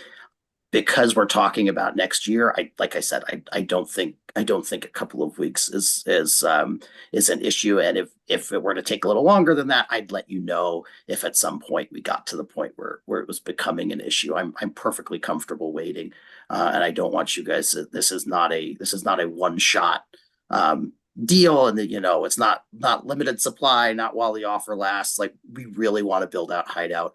We want to make this work. I want to pull this pole thing out. Like, if I can do that, that would be great. It is a tougher one, but I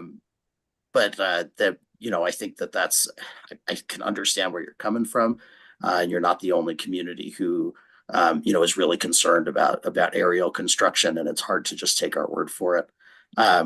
So I'm perfectly comfortable with waiting a couple of weeks. I would say, I guess it's next week I'm out of town, so that won't be an issue. And then the other thing I'd say, Polly, is I'm looking through the All West agreement, and I'm probably just missing it because I'm doing too many things at once, but I am not seeing a required build out provision. But if we're going to continue this a couple of weeks, we could just have a meeting and you can point me to it when we've got a minute to sit down with it. Well, I can tell you we talked about it in the meeting, and I think it was part of the motion. Oh, it's either in there or maybe it's in there or not, thinking right? of the other one. But if it's in there and it would be equitable, then I think that's a pretty good argument to include it in ours. I think it would. I want to sort of prepare you for the form that it would take. We tend to prefer a per quarter mile structure, so it would be that we will build out to any area that contains something like more than 15 homes per 1,320 feet of route mile. And again, to remind you, this is getting pretty technical, but to remind you, we tend to run up one side of the street and then down the other. So the route mile is one side of the street, not both sides of the street. And so that would be the structure that would take. And we would use the same language that we have in some older agreements. We don't tend to put that in agreements anymore, because these days we just build everything out, and that kind of half measure and sort of redlining that used to be an issue is just not an issue anymore. And especially with a town like Hideout, and anybody in your community who isn't a great customer for us. And as I said, we've got a range of products for people of all income levels, all interests, and power and speed. Like, if you want that 3 gig symmetrical service, that's coming next summer. If you want that 300 meg, that's coming too. Joe, stop selling at this point, okay? We hear you. This is the mayor talking. You came to us many months ago initially, and it took a very long time for you guys to get motivated to the point where we actually had a document to talk about.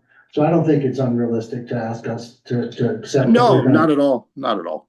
To do this. So I think, this could have been in front of us 3 months ago, 4 months ago, and you probably would have had your answer by now, but we're just getting it. So it is what it is, deal, and let's move on. So, my proposal and John's proposal is we have some homework to do. You have some homework to do. You heard the comments tonight. We're going to delay it. We're going to bring this back on the agenda on our next town council meeting, which is May 9th. So you can prepare that with your team. That sounds good. I will look at the undergrounding provision and see if we can find some ways to make it a little bit more palatable to you folks. And I'm also going to look and see if I can't find a similar required build out provision. That one I'm quite confident. If you do have a required build out provision in one of your other franchises, I'll be able to get something in here. I'll be able to have my team say yes to that. The undergrounding, I'm gonna have to work on them a little bit to get them to say yes. All right. Thank you for your time tonight. Thank you for listening. Do we need a motion here? Do we need a motion? There's one on the floor. Oh, well, nothing happened. It died. Nothing happened. It's not a resolution. It's consideration. The consideration. So what's the procedure for us? Well, you can just make a motion to continue it to the next meeting is fine. Okay, then we have a motion to continue from Jonathan. Who wants to second that? I'll second. Thank you. All right, Carol, Yes. Ralph, Ralph, you're on mute. Sorry, guys. Yes. Chris, Yes. and Jonathan. Yes. Thank you. Okay, we'll bring this back next month. Wonderful. Thank you all so much for your time and for your feedback. I will bring this to the appropriate teams, and I have good news for you when I come back in May. I hope you feel better when you're back. Oh, you only get COVID like once a year, and if I wouldn't keep putting off getting my darn shot, I wouldn't get it that much. So it's on me. But I'll see you folks about a month. I suggest you have it back early enough that we have a chance to read it and potentially give you feedback before you actually present.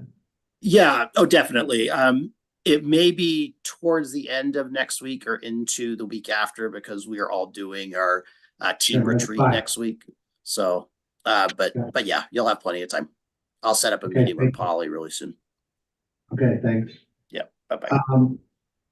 I'm going to adjust the agenda a little bit because Carol Custerly is here to talk with us about weeds, and I don't want to. She has a long way to go home, and so it's already 8:30 at night. So I'd like to get her up. So I'm going to move item 6 up on the agenda and have Carol talk to us, and then we can jump back in. Carol? Hey. Mayor, thank you for moving me up, and thank you, council, for putting me on the schedule for tonight. You see everything that I've, felt was important to tell you here on the pages that I've given you. So I just at this point want to know if you have any questions. This presentation was really more for you just to know how things came down last year and what the liabilities might be for the town on unpaid taxes or unpaid invoices for the town's treatment. I am working with a person at the county in the assessor's office, and she's helping me prepare this spreadsheet that you're seeing some limited information on. The county receives more information than you're seeing here. But I'm working with her and I will submit this spreadsheet that will have all the final costs to the county. And in turn, those costs will be put on each parcel's tax statement. Okay, so that's how that comes down. That's how we get this reimbursed to the town. Now, with our developers, that could take quite a while if they decide not to pay their taxes. So my main concern to the council and to you, Mayor, is that if we continue to implement town code to treat our large, huge, untreated parcels that belong to our developers, is this going to get financially unmanageable? Yeah. And I think seeing how this comes down by September to see whether or not the developers pay before that happens, or if we actually see much revenue coming from the county once this goes into the tax statements, perhaps only then will we understand whether or not we can afford to keep doing this. Well, quick question, do these amounts accrue interest over time? Yet they're accruing late fees now as we speak. What are those fees, do you know? They're, It's in our code, I don't remember the. I want to tell, but if you go onto Polaris, if I were to go onto Polaris, I could tell you, and Luann could tell you the percentage of the late fee. Something like 1.5% per Yes, period or something like yes, that. I think it's Per month? Yeah.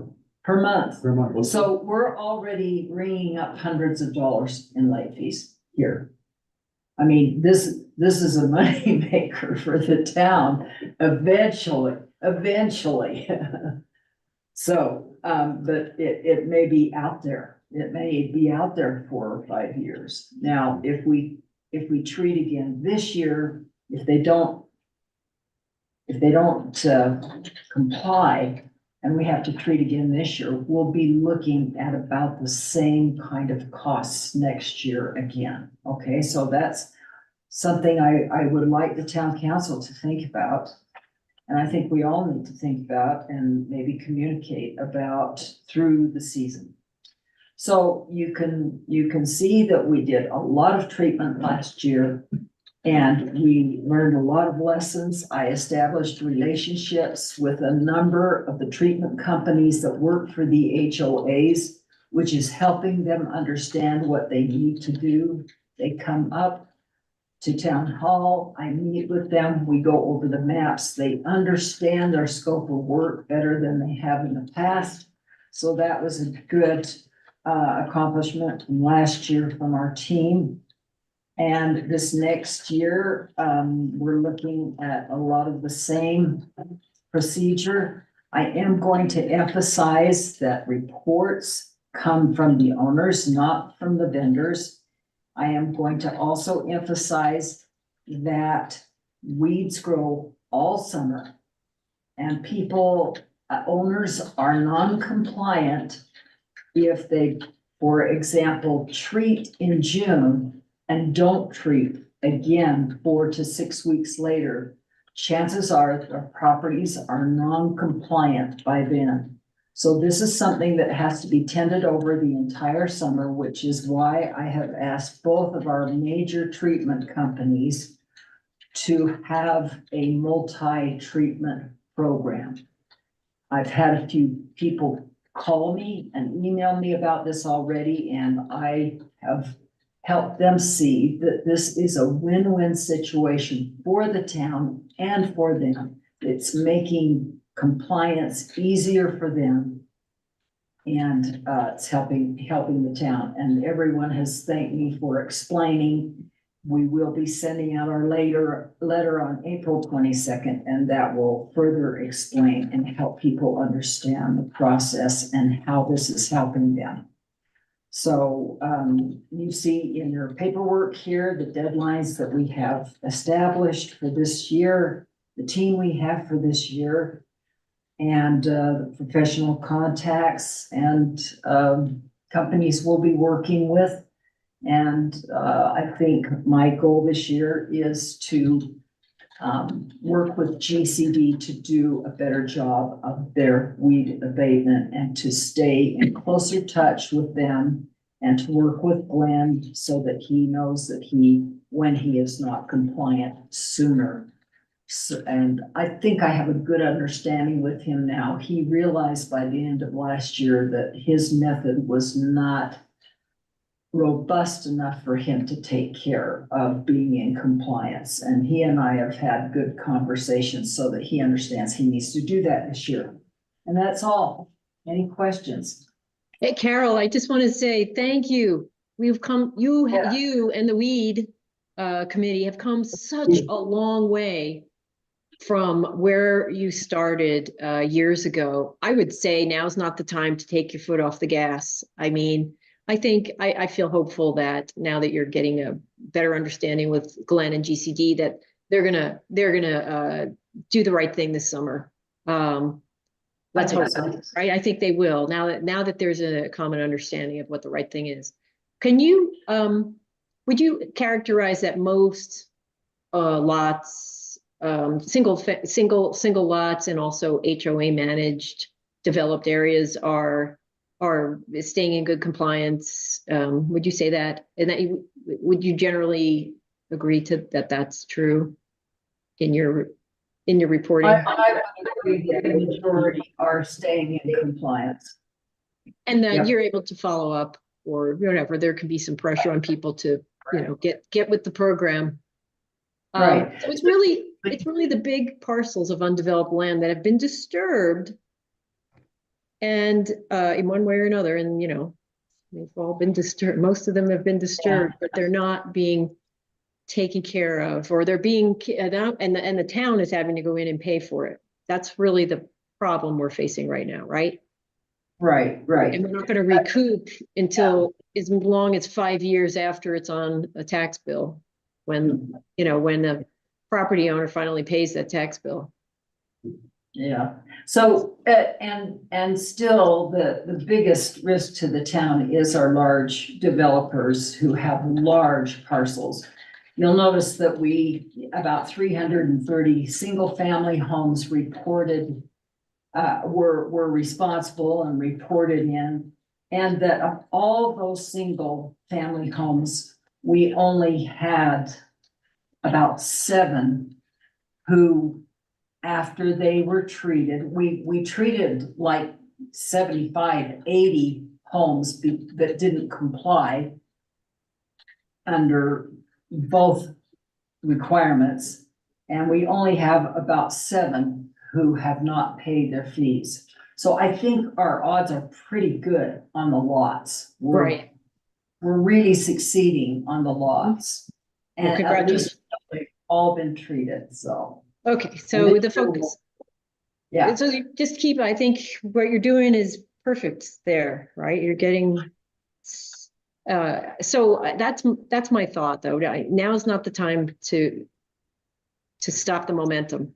Keep it going. Can we afford another summer of treating the, developer large parcels without them paying us for it?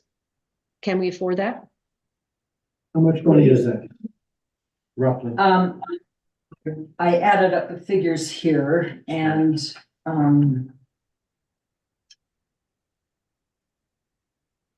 the owners, we're out $880 from the single family lot owners. Big stuff I wanted to. Right, and from the parcels from the developers, we have 53 parcels at $23,942. So we essentially have to float that for up to 5 years, but there'll be fees attached. And then eventually they'll either Yes. be paid or it'll go into, a sheriff's sale and then whoever buys it has to pay, right? So we will get the money back in 5 years with some, Yes, and we will have earned interest on it. right, exactly. So we're essentially floating it up to 5 years, but we will Yeah. get paid back. So I think, can we do that? so I think what we'll do, Chris, is we'll put that number, Carol, if you work with Katie and get that, make sure that number is in the. In the budget. 24, 20 Okay. Another $25,000, let's assume nobody gets better. Yep. Let's get that in the budget and then, yeah, we should keep going. And see if we're pleasantly surprised. Yeah, and I'm Yes. not worried about GCD paying if the town has to help them. So, but the other I am worried about, so. Who is the biggest offender? It is all that you see on this list is either Mustang Development LLC or Mountain Resort Land Company LLC. Have we reached out to them and? Oh, yeah. Oh, yes, Okay, yes, all right, we good. lots of reminders. Okay. Lots- It's on the list of things it's on the list of things we talk to them about when we meet with them. So, Yeah. Okay. Yeah, working with Polly and Cameron on all of this. Well, Yeah. I think if we There's can one- budget for it, we should keep going. Cause we'll get our money back. I One think that's- question, Carol, before we get off this. $6,500 of that 23,000, which is over 25%, comes from invoice number 43959. Can you tell me who that is? That's 25% of the total. That's pretty big. Your sheet there for $6,000. 6,500, 6,475 out of 23,000. That's over 25% just on that invoice. So, high hitter, that would be, if you can go after that, that's a good deal of money. Do you Yeah, know who that is, Carol? Well- Do you mind if Ralph, I've kind of asked Carol to omit those names for public Okay. record. Yes. She could probably talk to you about that offline. Yeah, be happy to give you more details on that. Sounds like a culprit to me. Anyway, thanks. Well, Ralph, it doesn't matter who it is. I think we will, because this is how it works. Once it goes on somebody's tax obligation, if they don't pay their taxes, they have 5 years to pay them. Otherwise, their property will go. It will be part of that. I call it the sheriff's sale, but I don't know I forgot what it's actually called, but that's where they auction off properties that haven't paid their taxes. So we will eventually get the money back, Ralph. And I should mention, any No doubt, lots no owned doubt. by the developers, any lots owned by the developers have all been paid for. So, yeah, and those are required to get a build permit as well, so you'd have to pay. Yes, those if they weren't paid. but those are all paid for. Just so you understand that what happens on the tax, thing with the county is if you pay a portion of your taxes, that money gets used to pay those who are in queue for overdues before it actually gets applied to your property. So in other words, if you decide to pay your taxes and not pay the $600 you owe on weed control, that $600 gets paid and your property tax shows up $600 short. Right. So Chris, in a lot of cases, we may not be waiting 5 years if people are paying part of their property taxes. Yes. Okay, great. Yeah, I was doing worst case scenario where somebody's not paying any. Yeah. Okay, great, good. Okay, good. Thank you, everyone. Thank you. Appreciate it. Excuse me. Thanks, Carol. Thanks for all you do on this.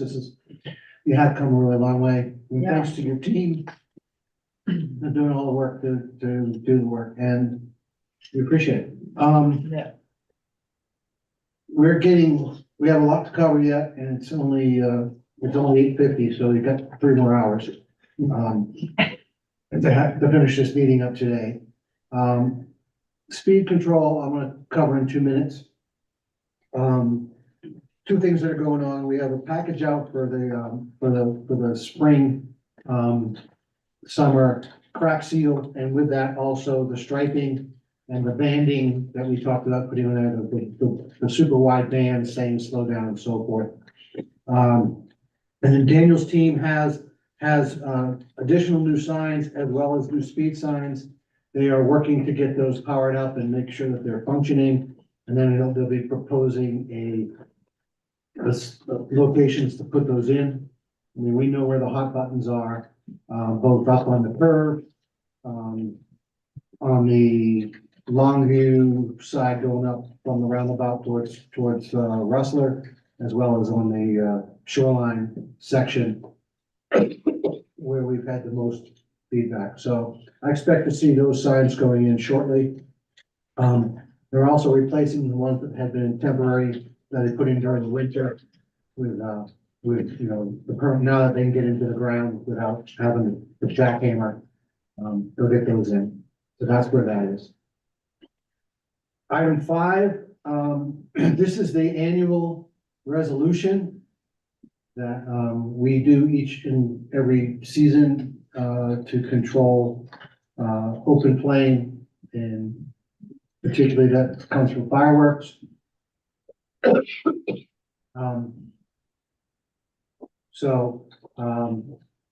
There's nothing different in it than what we've been approving for the last several years. We're restricting plastic fireworks in all areas of Hideout Town in Exhibit A, which is Hideout. End to end. Okay. I must say, we've had pretty good luck with our residents. We've had a few, small folk backyard type firework things that I've heard reported, but nothing significant. I haven't seen aerial stuff. See more, I hear and see firecrackers, and hear about firecrackers as opposed to aerial stuff. So this is simply a renewal. If there's any questions, raise them, please. Otherwise, I'm going to ask for a motion to adopt the resolution. So Mayor, before we proceed with the motion, I'm going to tell you there was some aerials in a new resident I can see from where I am. Very annoying. Enforcement is everything. We're not there yet. But question though, would there be any circumstances where the town might issue a permit for a private or public fireworks display within the town? Is there any provision for that? Where, you go ahead, Polly. I think there is a provision for that. This is for the people that run to Evanston and then set them off. Mm-hmm. I'm just trying to pull it up to find the provision, but there's an exclusion for, those type of shows that are, you get a permit, you work with the fire department. Right, exactly. Yes. So we have that in place elsewhere, not in this ordinance. I believe it's in the resolution. Let me just find it in my, sorry. And just so you guys know, I fully support no fireworks in Hideout. Our number one threat is wildfire, especially in the summer. And I think we're going to find out in 2 weeks how bad the wildfire season is predicted to be. So I'm waiting for that meeting to happen. So sorry, I haven't really looked at this that closely since last year. So what this does is it allows us, we already have a ban on fireworks in the town. We already have an exception for fireworks shows that are done with a permit in conjunction. But what this does is it allows us to prohibit fireworks on July 4th and July 24th. And I think those are the big 2 days. So that's what this resolution enables us to do. Because the state allows fireworks in a number of municipalities on those days because of the holidays. And we're saying we're too much at risk, so we're shutting down even those days. If they want to shoot fireworks, they can go somewhere else. By the way, home insurance went up 2.6% nationwide last month, not last year, not last quarter, last month. Definitely attributable to wildfires and some other. So, the sooner we get a fire department in here, the California, you can't even get coverage. So they. Ralph, I assure you. Sorry? We're working on it, I can assure you. We are. Yeah, I know. Just weeks away. That's part of, but, just to say 2.6% in a month, that's massive. And that's with all these companies dropping out. So getting coverage will be hard for everyone in town if we don't keep really a watchful eye on this and a lot of other things. So what about the people who go down to the parking lot at the park?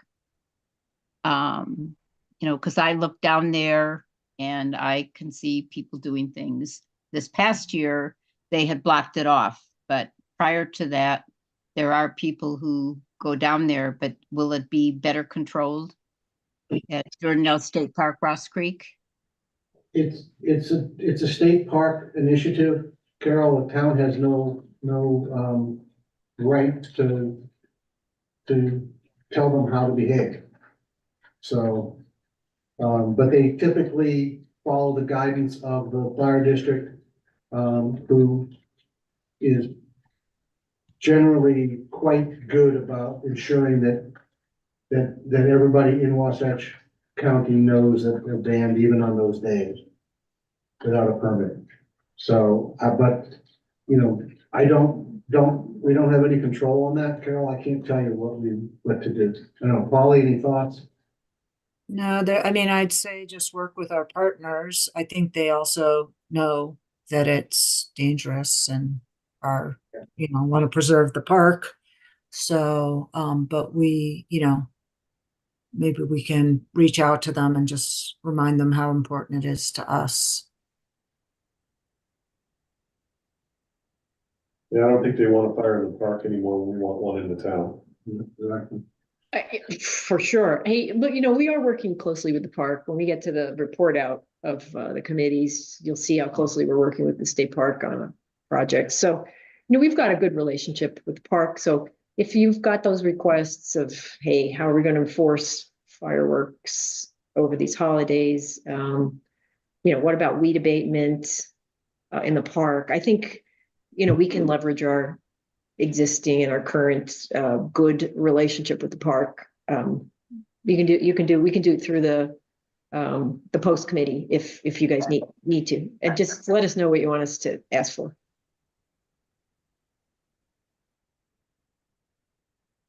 You need a motion? If there's no more questions, I'd like a motion to approve a resolution finding hazardous environmental conditions and restrictions of fireworks within all portions of Hideout. So moved. Second. Okay, thank you. Ralph?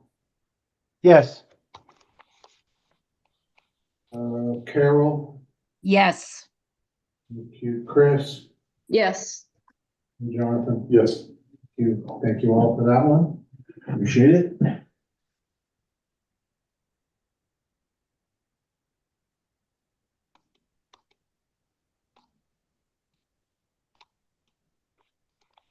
The next item is, we did read abatement, we did that. Okay, so the next one is, an interlocal agreement between the town of Hideout and Heber Valley Animal Services. You'll,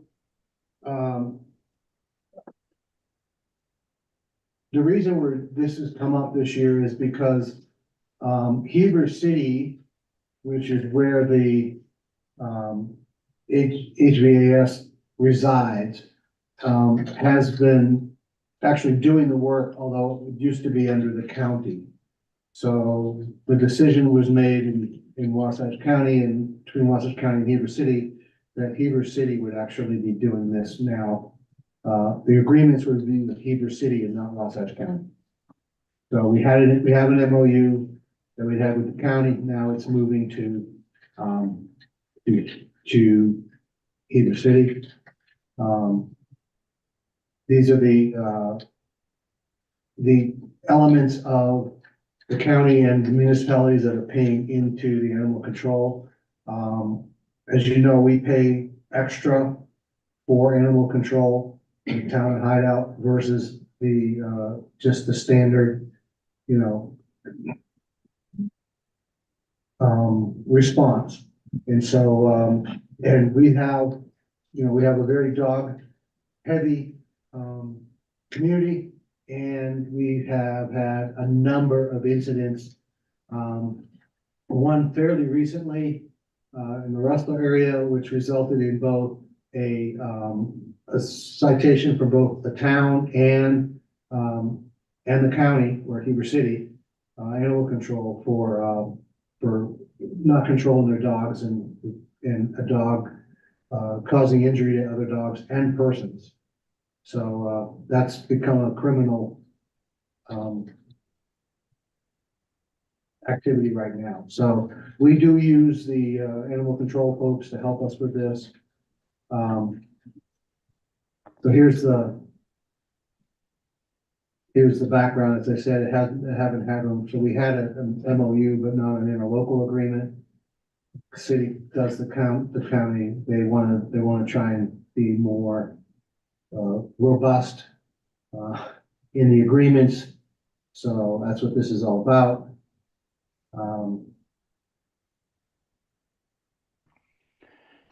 So Mayor, just a quick question here. I know the incident that you're referring to. I know a couple up here. I know we had one.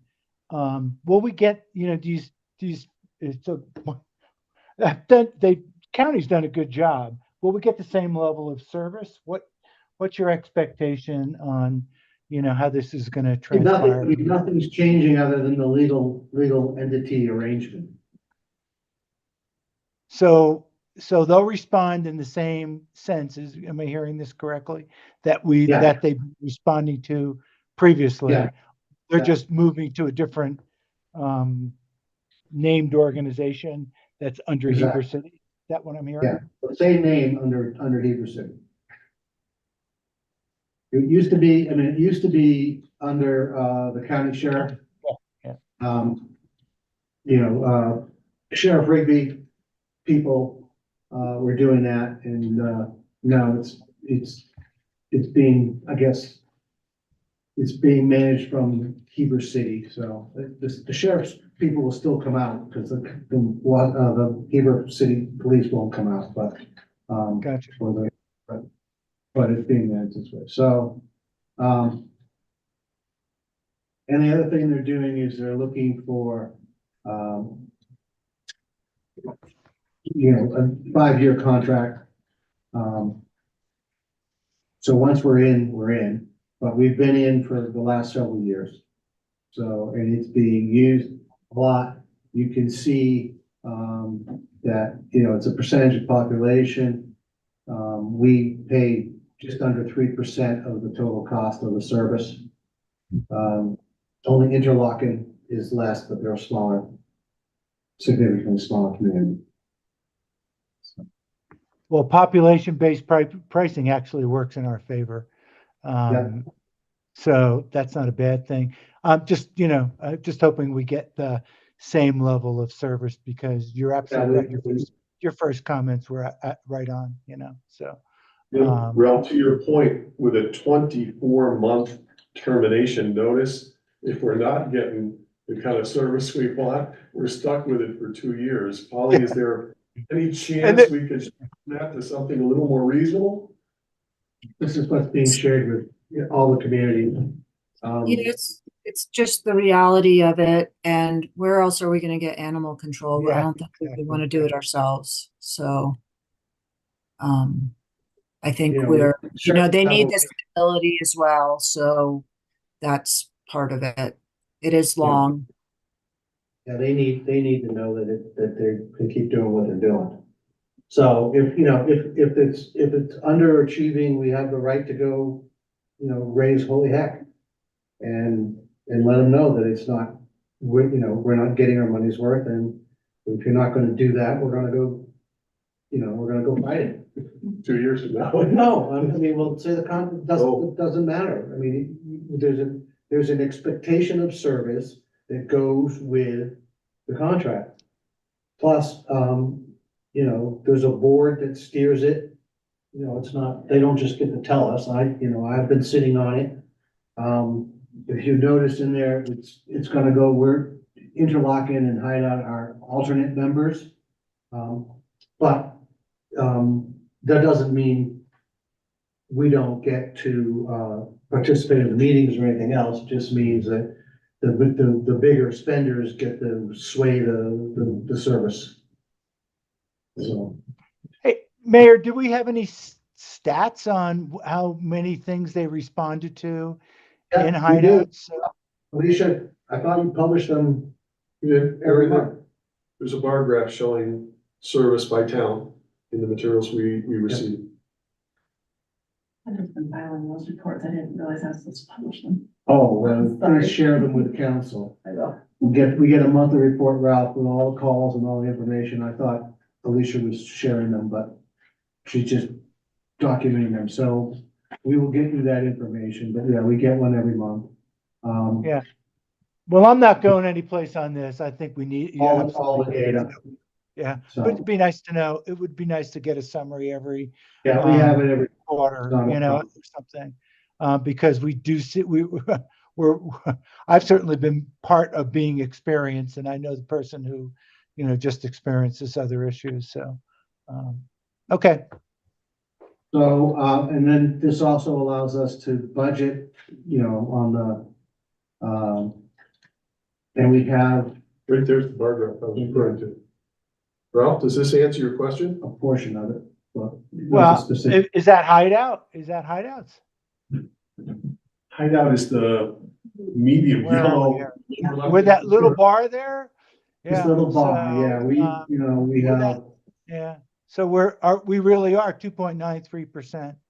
Yeah, this is our. In terms of it'd be nice to know what the actual figures.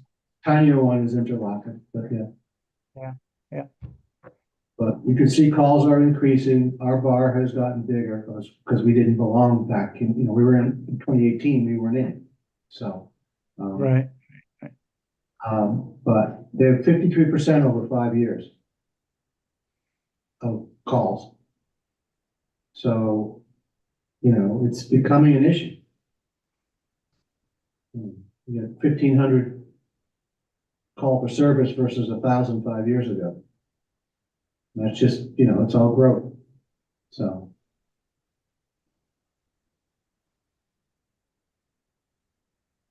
We're $10,000 a year, which is where we've been for the last few years, give or take a few bucks. So, and it's in our budget. And so what we have to do is, I guess, I don't know if we have language in here that says it, but basically I'm looking for you to authorize the mayor to enter into the agreement, the interlocal agreement with the Heber Valley Animal Control Services Department for continued services for the next 5 years. So moved. Second it. Yeah, we need this. Motion, Chris. Thank you. Second, Ralph. Okay. Carol? Yes, I approve. Thank you. Jonathan? Yes. Thank you. Ralph Yes. and Chris? Yes. Thank you all for that one. It's good value. That's one of the ones that is a good value. I can't argue with that at all. They come, they involve, they tell, in the recent case, they help people to figure out how they file the appropriate, injury claims with the police department, et cetera, so that this could become not just a licensing violation, but also a criminal, activity, so they're really good about that. They're good about it. Thank you. All right, next one is a follow-up from a couple years ago. The council approved $300,000 to build a new lift station down at the bottom of town. That was the estimate at the time.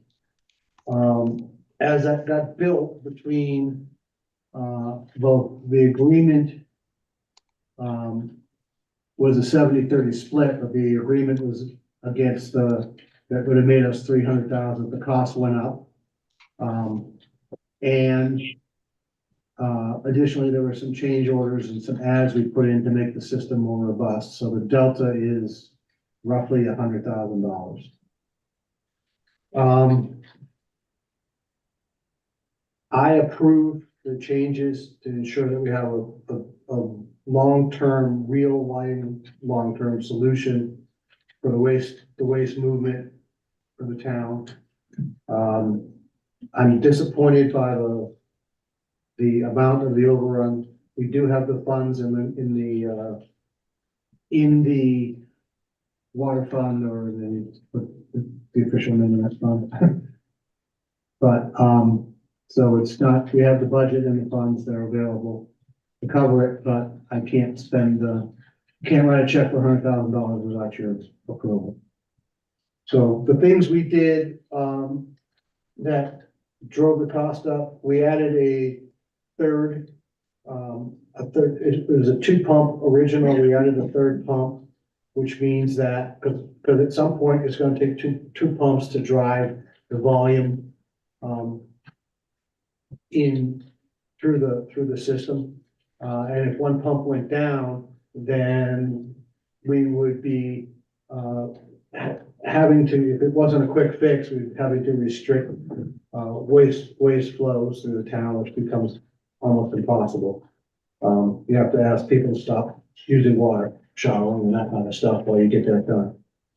So there's a cost in there. And then, as we, ran the pipeline, it is a pressurized line, but as we ran the pipeline, there were more places where we had to change elevation. And every time you change elevation, you have to have an air vac. You have to account for a way for air pressure can be relieved so that you don't end up with a backup because you can't. The flow is impacted by pressure differential in the line. So that came to $100,000, and it was. I'm not making excuses, but it was, I had it in the hands of the town engineers at the time, and was not consulted on every decision there. But having reviewed them, I approved them, personally agree with them, and I'm asking for your approval to authorize the additional $100,000. Does this contract and this amount include removal of the lift station over on Stargate? It does. That hasn't happened yet. No, So- because this one's not online yet. Okay, so are we paying the bill before the job is complete, or? No, this is, we don't have to pay any more. So everything else is on them to finish. And Polly's working on language to ensure that they understand that there is no more money after this. They accept that everything else has to be finished. The replacement of the trail or the walkway, in front of like your home and all that has to be finished. The lift station has to come out at both Vantage and Dead Man's have to be taken out and level. And, which they want to do anyway, because it's gonna help them with their developments. So Polly has been working, and I know she's worked on it this week. I haven't seen the output yet, and there are a couple of things that I'm holding back on the check, but I still need approval to do it. But we need as-bills. We're not giving the check out till we get as-bills, for example. They have, there are punch list items that they have to finish. But at the same time, I need to get the approval. So we're holding that in front of the developers, as sort of a carrot and stick. Here's the money, it's approved, but you can't have it. They can do this. So that'll likely encourage them to finish up what they need to finish up so that they can get paid.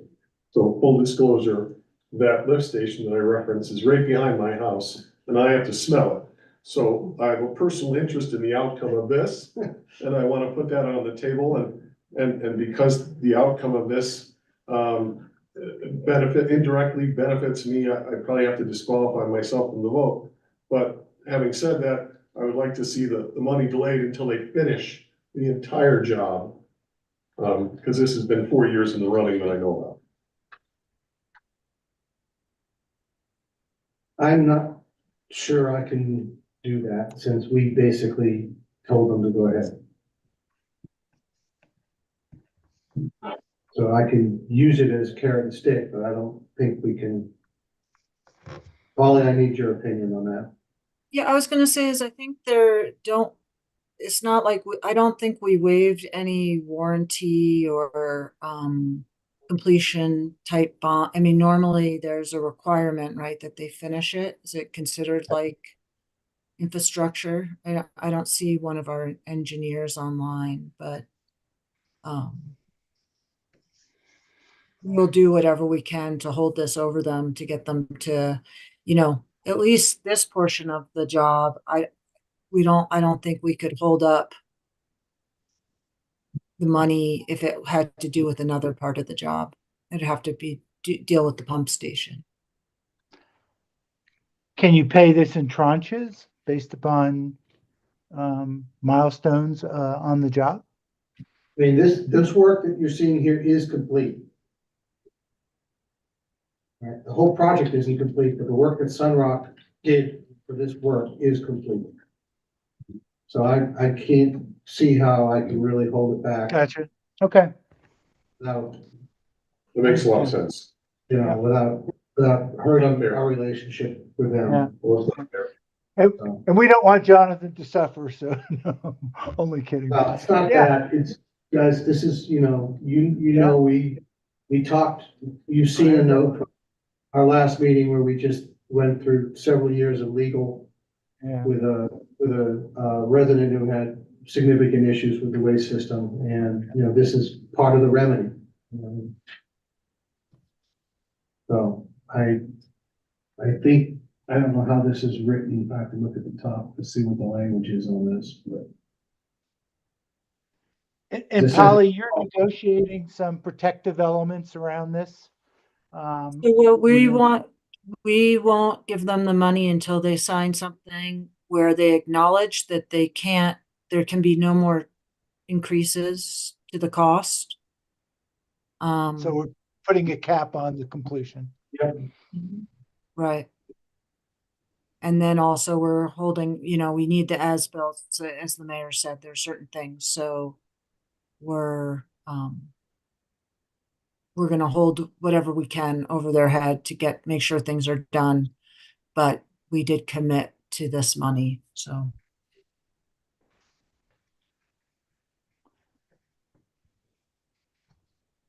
Well, do you need a motion on this, Mayor? Need a motion to approve the allocation of funds not to exceed $99,479 to pay for the Vantage Lift Station invoice, under the conditions that we just described.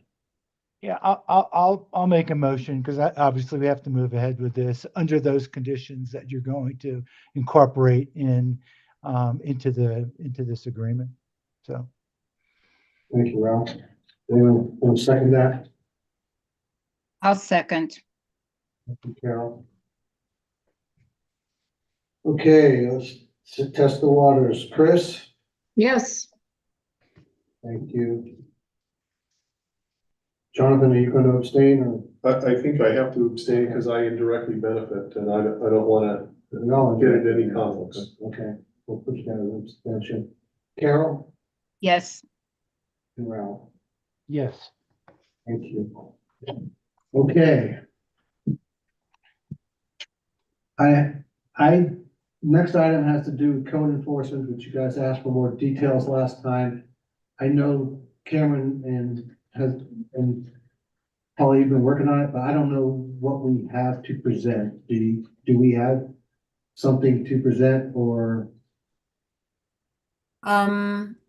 Just try to find, I I don't think we really have a standard, I mean, basically what it comes down to is we have the ability to do code enforcement. Staff has been, and I know Jan, I think Cameron reached out to you, but about this, let me just find his response. Basically, we have Daniel's people are the primary code enforcement officers. They do not have to directly witness the offense. If it's reported to them, they go up and make contact. We are doing fines. We have two guys that are pretty aggressive about that. But they're not here 24/7. So, there are things that get missed, but normally, if we get a call or an email suggesting that they were working past 7 o'clock at night, for example, they'll make a contact. If there's a second call, they will then get fined. We raised the costs at the couple meetings ago. We approved the impact for a code violation for many of the items to go from $50 to $500. That has had a significant impact. We've had some issues with that because the guys have been threatened. So Daniel is training them to, when they go to have contacts, to have their video on their phone on, like a body cam. So if they're threatened, we have it recorded. And especially if anybody lays hands on it. So it's not easy to do because, as you know, people, particularly when they're caught with their hand in the cookie jar, tend to deny even more vigorously than in a casual conversation. So. Hey, so Mayor, hey, that's really disturbing to me that our public works people would be, sort of threatened. So can we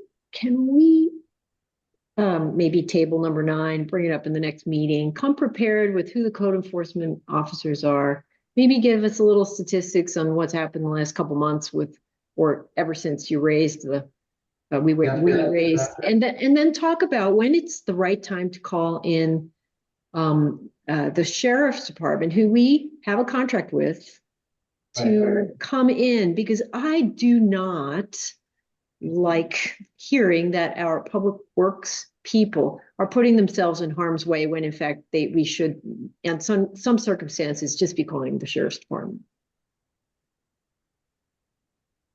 So can we come back to that? Polly, can you take that part about what's the deal on escalating to the sheriff's department, get Cameron to work on that? Yep, I'll do that and also find out stats in terms of how many we have, and, you know, I'll get the stats Yeah. from Daniel. Our problem is it's just a little soft. Mayor, the whole process is a little soft. We just want a little bit more certainty. What do you do? In this situation, you do this, here you do that, here you do that. And we try to protect, you know, we're doing this for the community, right? These are violations that we all agree are bad, you know, parking and blocking the road, or, you know, whatever the other things are that Public Works is responding to. But I think there may be certain violations that, you know, we just call the sheriff's department to handle. You know, might take them 30 minutes to come out, but, you know, if they correct the violation by then, well, problem solved, right? Possibly, but also they're properly trained and armed. You know, they're real law enforcement. Yes. and well, we can talk about it more next time. What options there are, and just I mean, it's very frequent for municipalities to have civil people be code enforcement, but why don't we talk about it next? It's getting late, and agreed. We're going to talk about it next month. We can talk about that then. And if we advertise it, we might get some public input about it, because I know people are sending pictures in, they're emailing, you know, they are trying to help. Which is great. It helps us a lot when they do that, because we can take those pictures and, you know, walk right up to the job site and say, hey, you know, you didn't, you know, the cranes, for example, you know, they're getting better about it because when we find out about them, we go and ding them, and, you know, then they claim, you know, nobody told us we needed a permit, which is nonsense. Right? Because there's pre-construction meetings, and they go through everything with wherever they're building, and they're told what the rules are, and you can't block a road, you need a permit for a crane, even if it's off the road, you know, because there's overhead issues, et cetera. You know, they know all this, but, you know, you guys know how it is. So, by all means, we'll keep doing more on it, but the public engagement is extremely helpful. So when people call me on that stuff, I say, you know, you get the time, take a picture, put the audio on your phone, you know, because at 7:30 at night, all you can hear is beep, beep, beep, beep, beep of the equipment backing up, and that helps me with the timestamp to say, okay, you know, here's a picture of your stuff moving after 7 p.m. So pictures and video. Yeah, helps a lot. But yeah, thanks, Chris, for reminding me about that.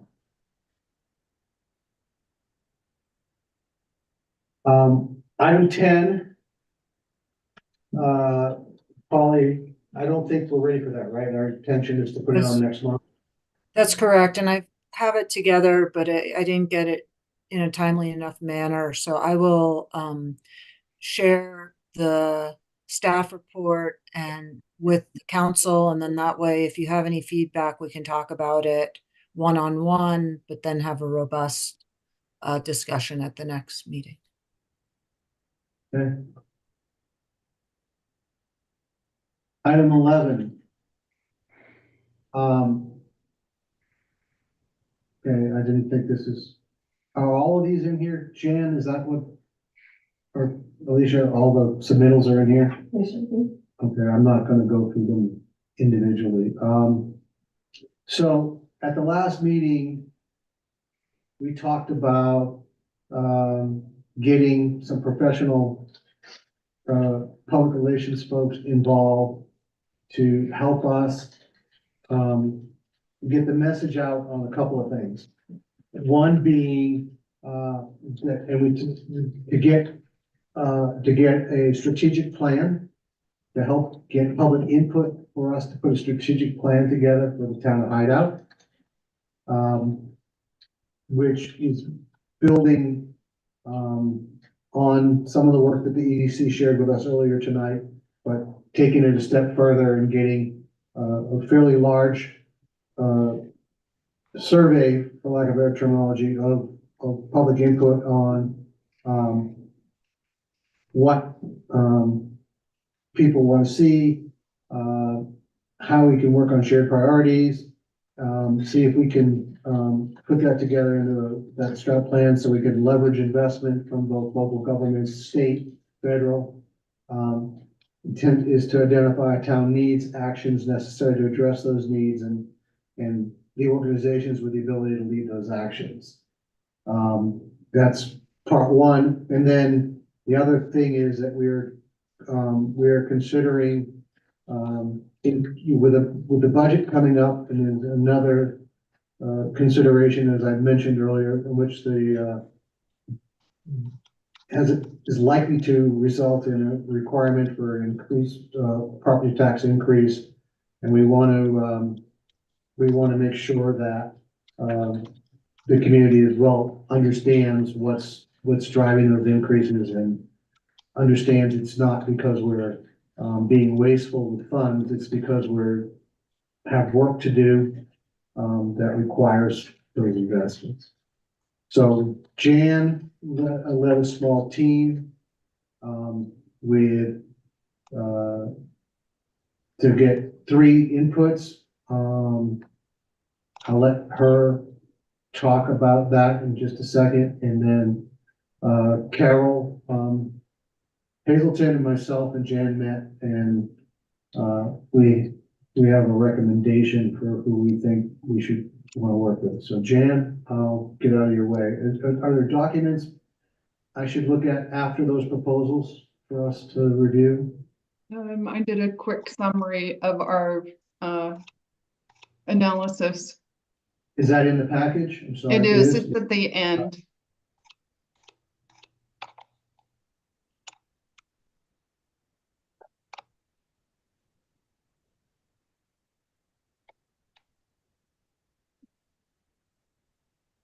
Right there. Okay, so everybody turn your head sharp 90 degrees. I'll make it a little bigger. So we sent out an RFP following our retreat for professional services to continue to work towards a strategic plan for charting a course for the town's future that includes the town's problems and strategic partnerships, and just get a larger economic development plan in place. And we sent the RFP out to several companies and had 3 very good responses, which you have in your packet. So as the mayor said, the 3 of us got together and discussed various elements. We had very qualified applicants, and I've just created a summary of our review below.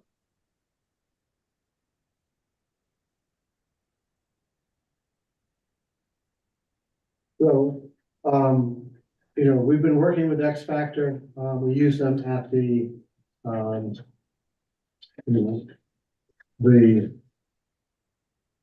what did we call that meeting? The one in June.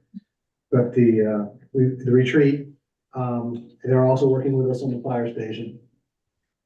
And they're the one we have the most familiarity with.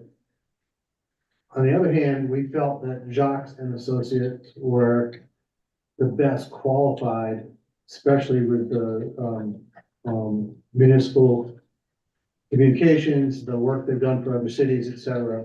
And, my belief is it'd be good for us to have a different firm do some work just so we can have some comparisons.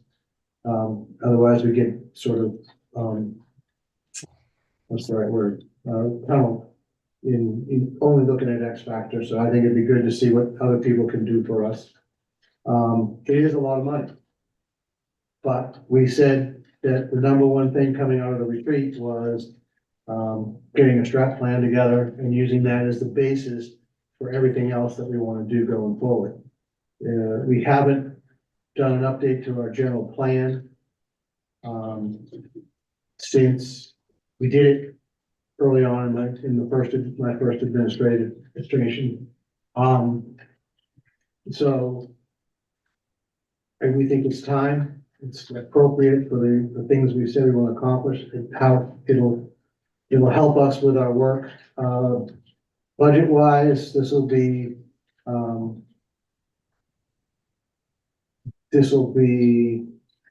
putting this into the 24-25 budget as part of what we need to accomplish to get the word out. Some of that work will start now, but the vast majority of costs will go into the 24-25 budget. Mayor, are you taking questions? Jan, I am, whatever. Okay. Sure. So I think that's anything else you wanted to add, Jan, before we open up to questions? No, go ahead. Thanks, Jan. Thanks for doing all this. This is fantastic. So there were a couple of things I couldn't figure out from the responses. So the number of hours. So Langen actually specified 270 hours. For X Factor, I did the math. I think I added it right, but I'm not sure. That was 410 hours. So, more hours at a lower rate for X Factor. And for Langen, fewer hours. Their rate was, 200. Anyway, for Jacques and Associates, I couldn't, unless I read it wrong, I couldn't make heads or tails of actually how many hours and what the rate was. I just saw a number. That was the highest number. But again, I would agree that they seem to, from what I could read and not having interviewed them, they looked good. But do you have any idea of how many hours for Jacques and Associates and then what that rate is that made up that 59,000? I think this is more an estimate of what the project will entail. And there are some efficiencies when PR firms have already done, various projects. So I don't think we can really use the number of hours, and especially looking at our experience with X Factor, we so frequently we'll change the scope, and suddenly that estimate is just, it's radically changed. So I think more we looked at it as if this was what was necessary for the project of both getting a strategic plan in place and the communication about going through the truth and taxation process. So if it's something is like a fixed price, like 59,369, there would be like milestones then agreed upon, anyway, that's why I was thinking these were buckets of hours from them. That's what this response was looking for, a bucket of hours to do the two projects that you listed. But anyway, so I don't know how we control them if we don't have hours and we don't have milestones. But then, okay, then the other question I had was, I only saw X Factor specifically say that it includes a strategic plan draft.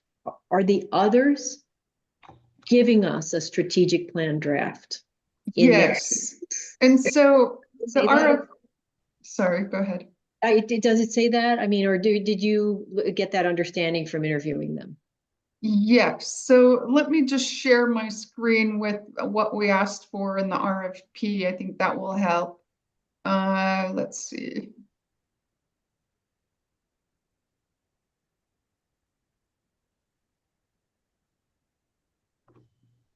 This option. Here are the two. Can you see my screen? Yes. Okay. This is the two issues that we asked the PR firms to respond to. So it's really driven by initiative.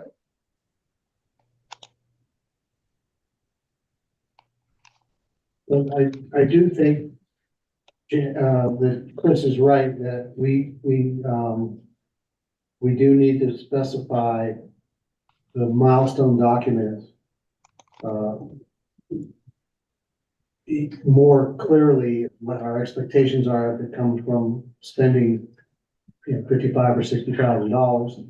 We also have to have controls on the changes. It can't be random because we'll, they're planning on doing something, and if we keep tweaking things and spinning it around, we'll get double billed, not for a specific event, but we'll end up spending a lot more time. So I think we've got some more work to do, actually. I think you brought up a really good point, Chris. Just a comment, because I deal, we deal with this a lot, and I bet Chris does. Scope creep is just, changes, it just usually changes your price, and suddenly 59 turns into 118. So in any case, I agree, because I know, Chris, you probably deal with the same thing. Milestones are absolutely critical here, or, hours. The only other comment I had during the process, did you call some references? Did you talk to Yes. folks out there? And what was the general feedback? Can you So that's characterize that? Because I don't see Sure. any of that characterized here. Yeah, if you can share the screen again, Alicia, the analysis. And if you look at the proposals, they all have an outlined plan. So they did. I don't think this is as vague as you're characterizing. I called references. We had excellent references from all of them. And of course, we've worked with X Factor, so we have actual experience. How would you characterize, Jan, how would you characterize, and, I would probably, definitely think that Jock and Associates, if they've done this before, how would you characterize the difference between them and X Factor then? So Jakes and Associate has done work with water rate studies, and that really caught our eye because, as you know, water is an issue in our town, and that's what caused the discussion on Jakes and Associates as having other relevant experience that could be helpful to the town. On the water side? Yes. And none of the others had that experience? That was not articulated in their proposals. All right, well, that's a good differentiating factor. For sure. Well, Jan, I'm looking at the Jock proposal, the work plan overview, and they have a material creation section, that's deliverables, right?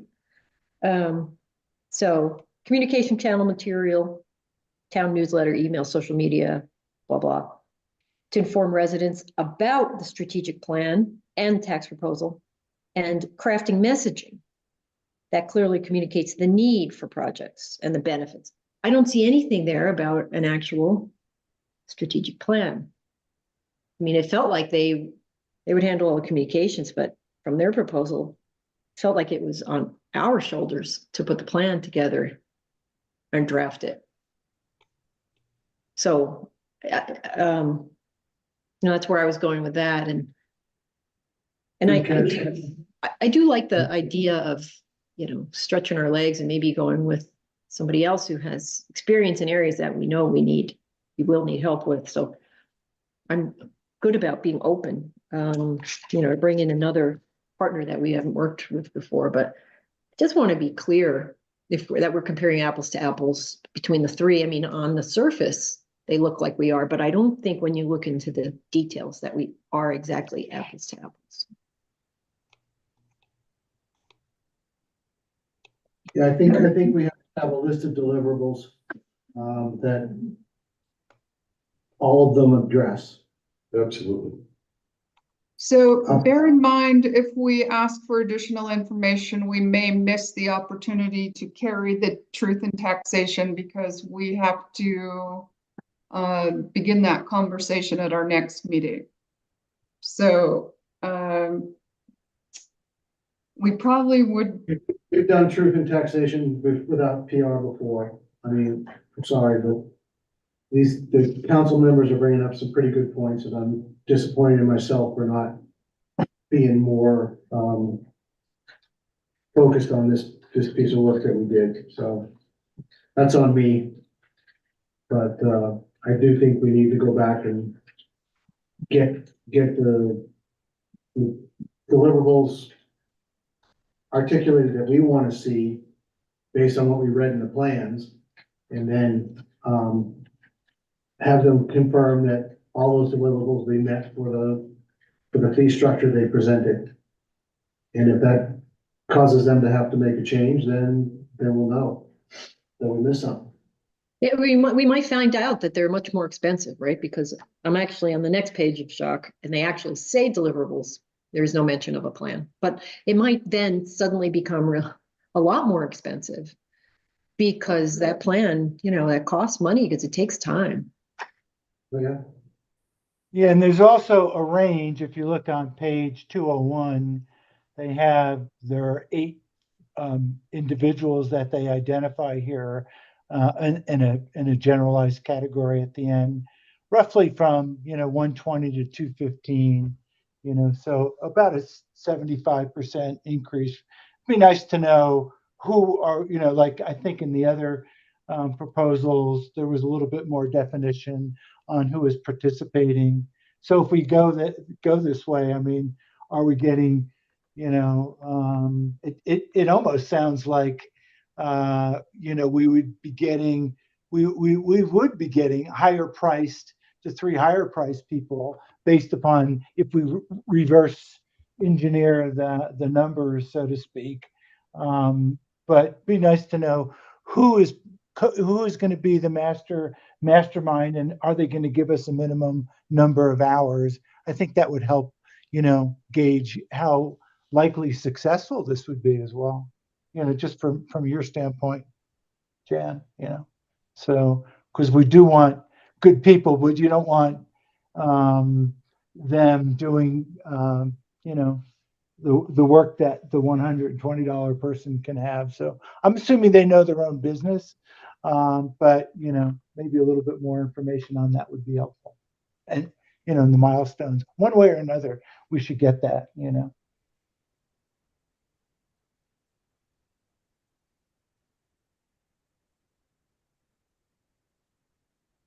So I think I agree with what I'm hearing from council members. We have some more work to do on this, Jan. I'm sorry.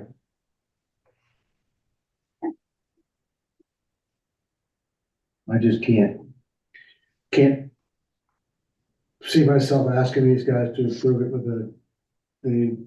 the points they've raised. So I think we've got to do a little bit more work there. I think you're pretty close. I mean, because they got a lot of information in there, but like anything, we probably just want to get a little bit more fine tuned. And for the benefit of you, Jan, if they're delivering a lot of stuff to you, you're their boss in this scenario. So you want to make sure you're getting what they're promising with the people that they're promising to deliver to you. Do you want further detail from all on all proposals? I think we have to put our list of deliverables together, Jan, and ask all 3 of them to show us where in their presentation they addressed all those deliverables. Okay. And if they can, what's out of bounds? This is where the scope creep comes. I saw one piece and they said, hey, I think in the one I'm looking at, Jocks, it says, we will absolutely charge you for anything past 2024. So we're already, but they're starting in March. We're already in April. So there's got to be some, you know, again, we've already got into scope creep right there, so to speak. Or we've limited ourselves. So in any case, you know, see if you can get some clarification around that. That's how I'd characterize this. All right. Okay, thanks guys for your. Dan, do you insight. want any assistance of any sort? Or do you, just asking, is there anything we can do? Yeah, maybe Chris, you and I could spend some time and you could, you know, give me your ideas on what deliverables you'd like to see. Yeah, that sounds good. And I can talk to Ralph too. Yeah. Yeah, willing to help because we want to get this moving, right, Jan? Yeah, we definitely. Okay. Thank you, Chris, for that. Do we need a motion to continue that then? It's a presentation and discussion. Okay. With consideration, we don't need to continue, we'll just put it on. It's not a referendum, it's not a resolution or anything, so. Unless Polly tells me I'm wrong, I don't see, we can table it till next month. I don't need to do anything different for that. Yeah, no, that's fine. You can just continue that to next one. All right, so the next one is kind of interesting. But as you know, we lease vehicles through the state plan that we use for our public works guys. Plowing and other town stuff. But we have historically done it a year at a time. And so we spend money, and you guys have approved that in the past where we have to spend money to turn them back in. You know, and to get them to the stage where they're happy to take them back. Well, they've changed the rules now where you can lease them for a longer period of time. So you can set up the vehicles, run them 3 years, for example, and then turn them back in. Because what we've been doing with the 1-year ones is putting plows on and then taking them off and putting plows on a new truck, which is extra work. Well, that's all fine. And we're happy about it and we want to do it. But what the leasing companies have said is, well, if you lease 3 years, you're gonna go past an election. And so you're gonna be potentially different council members, different leadership in the town, and we want it in writing that you are approving it for the longer term. And therefore, if there's a change, we still get paid. So apparently, Polly can address this better than I can, but apparently there have been cases where a new administration have come in and said, well, we didn't approve that and we don't want to do them. I don't know, Polly, maybe you can address this, but. No, that's about it, that you, current, council can't kind of bind a future council, and the budget is always annual and comes up, so that's why they want this to kind of back up that we're going to, you know, continue to pay our bills. And I Next did. question, is there a reason why we lease rather than buy? Is it a cash flow thing? Is it a? Well, we got very favorable terms, for the net on the lease, that netted in the analysis. When we did it, that we came out cheaper than, payments on the vehicle. But as we've looked at it further, we think, we need to work on a mix. And so, you know, with the finance team's help, we're starting to look at budgeting to, so some of these, because they're 3 years old, the buyout's a lot less, we would buy them out at the end of the term and keep some we might turn back. So the goal would be to have a laddered age on the equipment, so that, we kind of get into sequence. We're gonna have 6 trucks, so try and get it, we're one a year, just rolling forward. some combination of leasing and buying. Typically, because the way we work our vehicles, 6 years is probably life for these kinds of things. We put a lot of miles on them. We put, plowing stress on the transmissions and all that kind of junk. So, whereas you might get, a personal truck, you might get 10 years or more out of. You start to see maintenance costs on these things going up. So that, finance is recommending that we start to build into our planning, buyout of some number, which is why these leases are being staggered. So that when they come to term, we can, buy the next one 2 years later or whatever, get it stretched out. But yeah, it's a great question, Jonathan. We looked at it both ways, but it was incredibly attractive to have new vehicles versus what we're spending on the town-owned vehicles that were, and also breaking down during snow season.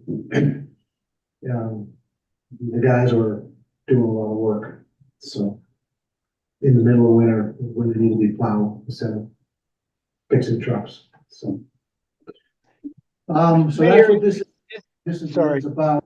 It's the exact same lease we have today as far as what the terms of the lease are. It's just that we're committing for the extended term. Is this a floating interest rate here, up and down, off of the index? Is that calculated once a year? Because the rates have been moving down, and hopefully they'll continue to move down. But what's your view on the because it's a 5-year term, right? Ralph, I don't know off the top of my head. That I remember what it's. I'm looking at should the index increase prior to any final acceptance, the interest rate shall be adjusted to maintain the economic returns anticipated by the lessor, which is them. So I'm not sure if this is adjusted. Basically, it sounds like adjustable up or down, and depending on the market, the Chatham Financial Market Data Index. Anyway, I just wanted some clarification on that one. Yeah, I mean, once we accept it, that's where it stays. The question is, what are they gonna move it on us between when they issued this and when we signed? I don't know. We'd have to check that. I mean, they as of the last call we've had with them, they're prepared to accept what the fees are as shown in this table.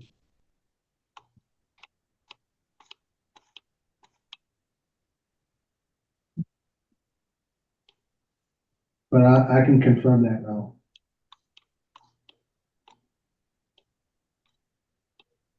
If you were to approve it with a yeah, how would you approve that with? I would approve it with that the cost approved does not go up at the time of execution. It does not go up from what you approved at the time this thing is finally signed and done.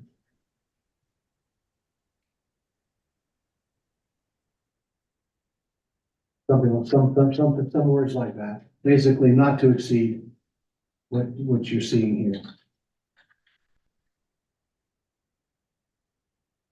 So this just gives us a longer term horizon with, if I'm reading this correctly, with kind of adjustable rate.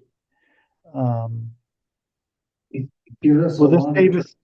Yeah, oh, that's right. I didn't see that. Got it.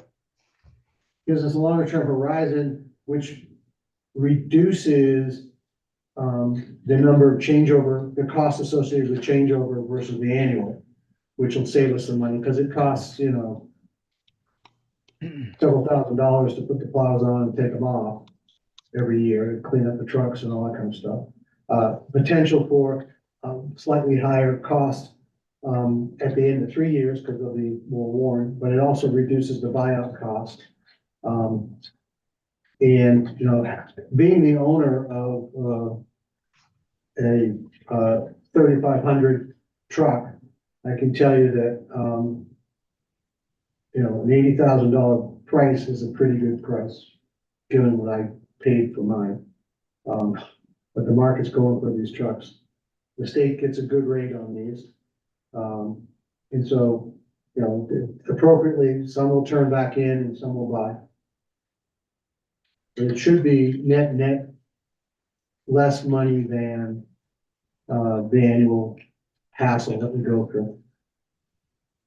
Since we're digging into this a little bit here, are we beholden to Umpqua?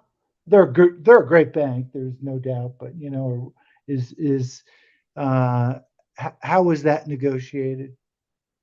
Beholden to what? Well, I mean, you know, are we beholden to Umpqua? Could we do this with anyone, so to speak? Zion's Bank or? This is the state program.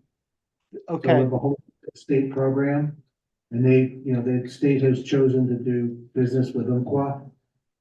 But, it's, you know, they change, you know, they bid it at some frequency.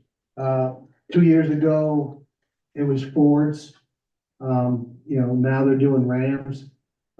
So it just, you know, as the state goes about their process, you know, in 3 years' time, when we renew, will it be somebody different bank and a different vehicle potentially? But it's all tied to the state program, Ralph. Gotcha. Thanks. So we're kind of in their hands in that respect. Doesn't mean we have to use the state program, but since we currently are, and it seems the rates are so far have been much lower than going out to even a 5-truck buy at a dealer.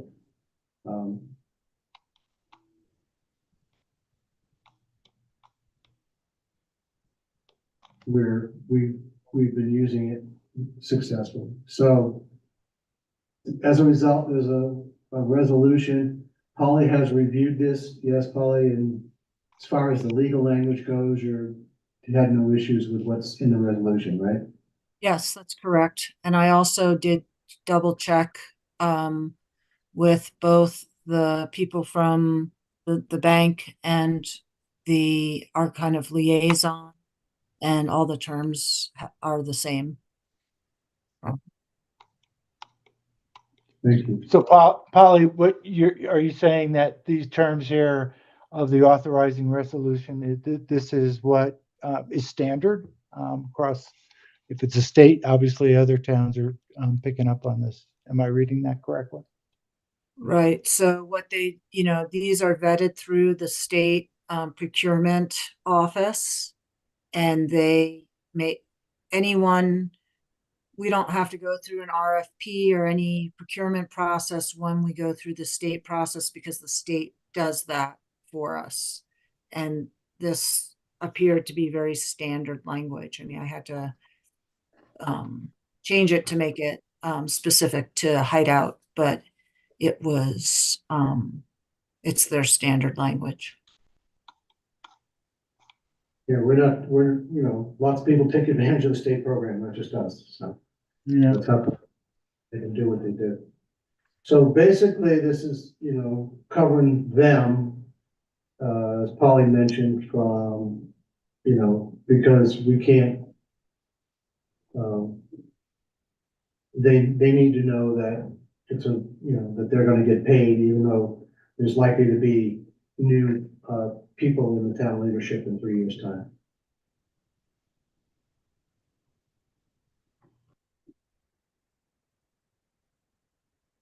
So, basically, the idea is a motion to approve the form of authorizing resolution to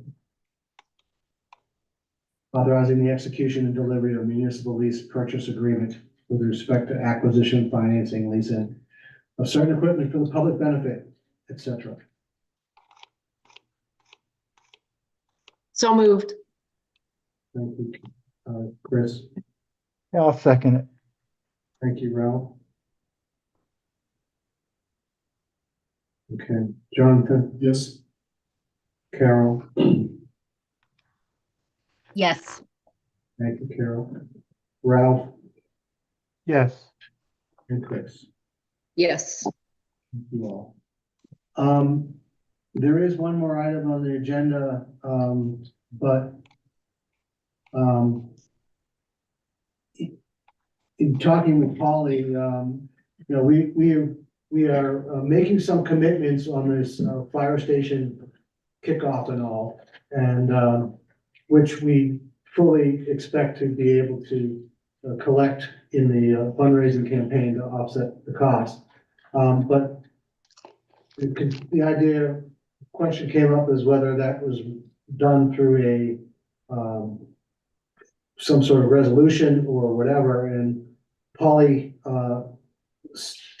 helped me to understand that it's really a budget adjustment. We're gonna be making a budget amendment next month anyway, as part of our truth and taxation efforts. And so we would put we put a line item in for, you know, temporarily utilizing some town funds to keep the fire station activities moving until the final funds are raised. Did I get that right, Polly?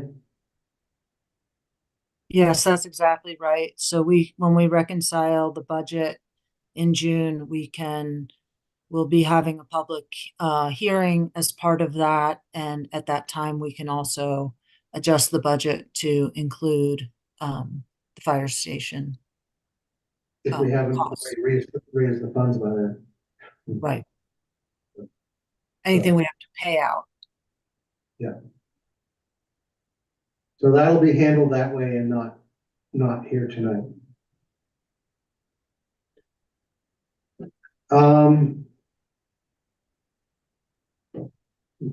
We made amazing progress I thought I predicted the under tonight to be 11:30, so we might surprise me. Because we're now moving to committee updates. Any chance we could take a 3-minute bathroom break? Sure. So I have it as 10:06. We'll come back at 10:10. To allow everybody to take care of nature. You want to mute for a minute?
For those of you remoting in, if you're back, please let me know that you're back. So I don't continue a meeting without a quorum.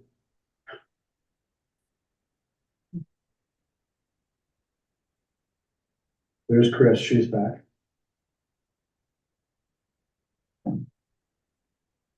I'm back as well. He's back.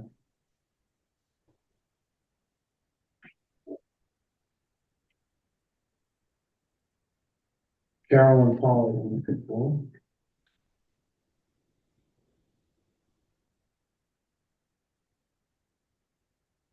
Just in case Thomas is traveling. So Okay. he told me to tell you, if he's not on for some reason, that he doesn't have any. Doesn't have anything anyway.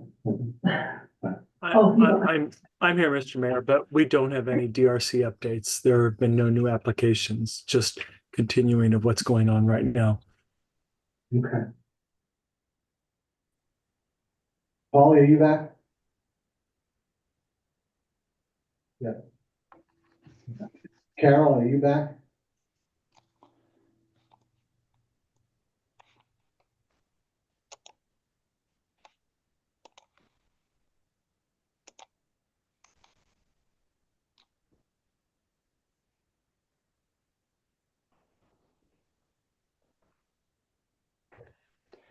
We still have a quorum, I guess, so we could continue. There's nothing to be voted on anyway, they're just updates, although she is doing an update. So neither. Carol? Oh, I'm back. I'm here. Thank you. Okay. Thomas just reported that the DRC has nothing new to cover. Post, Chris? Yeah, I'll go quickly. So on March 13th, Nancy O'Toole, who's the grant writer that Jan was able to get for us from MAG, submitted a Utah Outdoor Recreation Grant application for a project at Ross Creek that that Hideout is sponsoring. So the total estimated project costs, total costs including all of the cash, the grant money in kind, and donations is we're estimating about $150,000 project. But yeah, it's pretty good. It's for a new section of trail that's going to connect the original Ross Creek parking lot at the entrance. A trail that'll connect straight down, roughly paralleling the road to get you connected to the existing perimeter trail and then down to the water. Plus some much needed repair. There are going to be culverts, erosion matting, fencing, ramps to a ramp to cross the drainage area, a bridge with railings, kiosk bench, etc. So it's a pretty big project, but the wonderful thing is the park and Jason Whitaker is donating a tremendous amount of equipment and crew, mini excavator, etc. And that all counts in our favor as equipment that they have and personnel that they have that they're going to be donating. And then, we're expecting a park crew of volunteers and Don Taylor as trail builder. So we're pretty hopeful that we will get through and be one of the projects that's awarded a grant, but we're waiting to see. So that's the big news for the the post committee.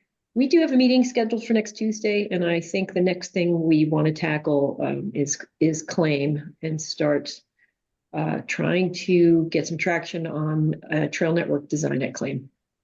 That's it. Thank you, Chris. Thanks. Carol, you left us dangling at the beginning, so we're letting you close us down tonight. So All right. Well, I really don't have a lot to say. I do know that we have been serviced really at oh gosh, I'm so tired. I can't think of the name of it. Anyhow, where the bus is, that Richardson is Flat? still, right, Richardson Flat, sorry. Anyhow, those buses are being run by Park City. And they're the ones that the Hideout members use because High Valley still isn't coming in.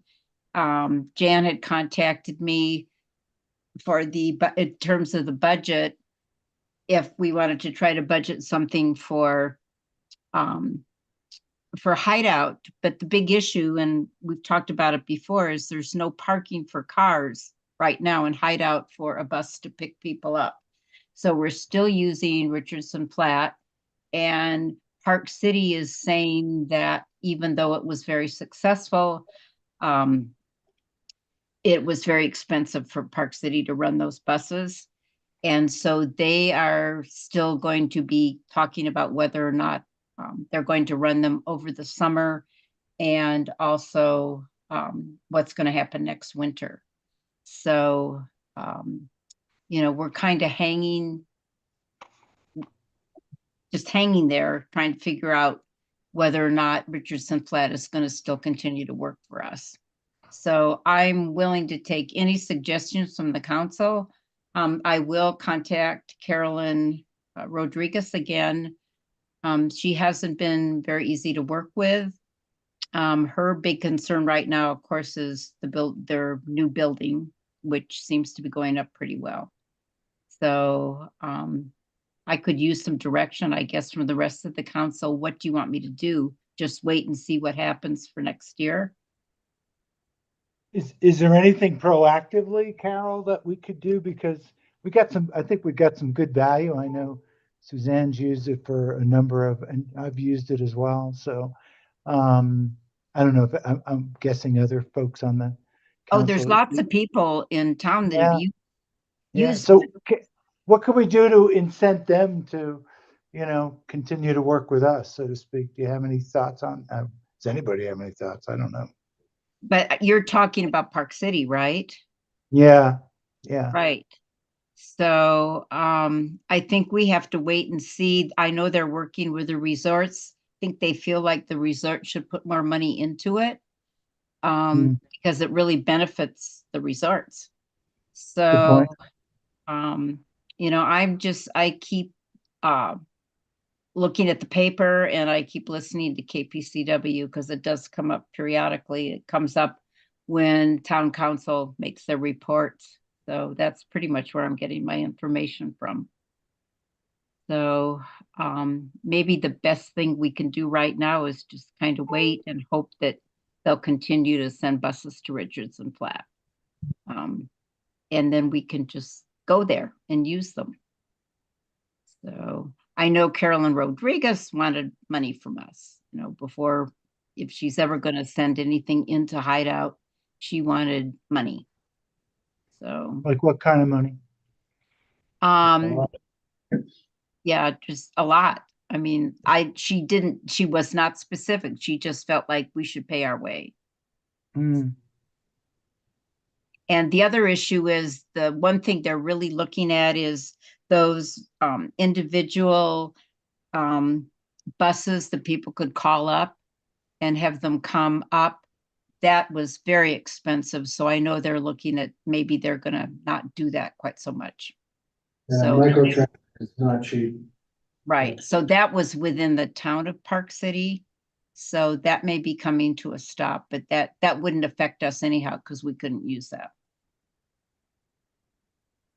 I do know, Carol, because of my relationship with Deer Valley, that I believe they anticipate having a portion of the parking lot on Deer Valley East open next season. I don't know how that's going to weigh in on diverting cars into town or whatever.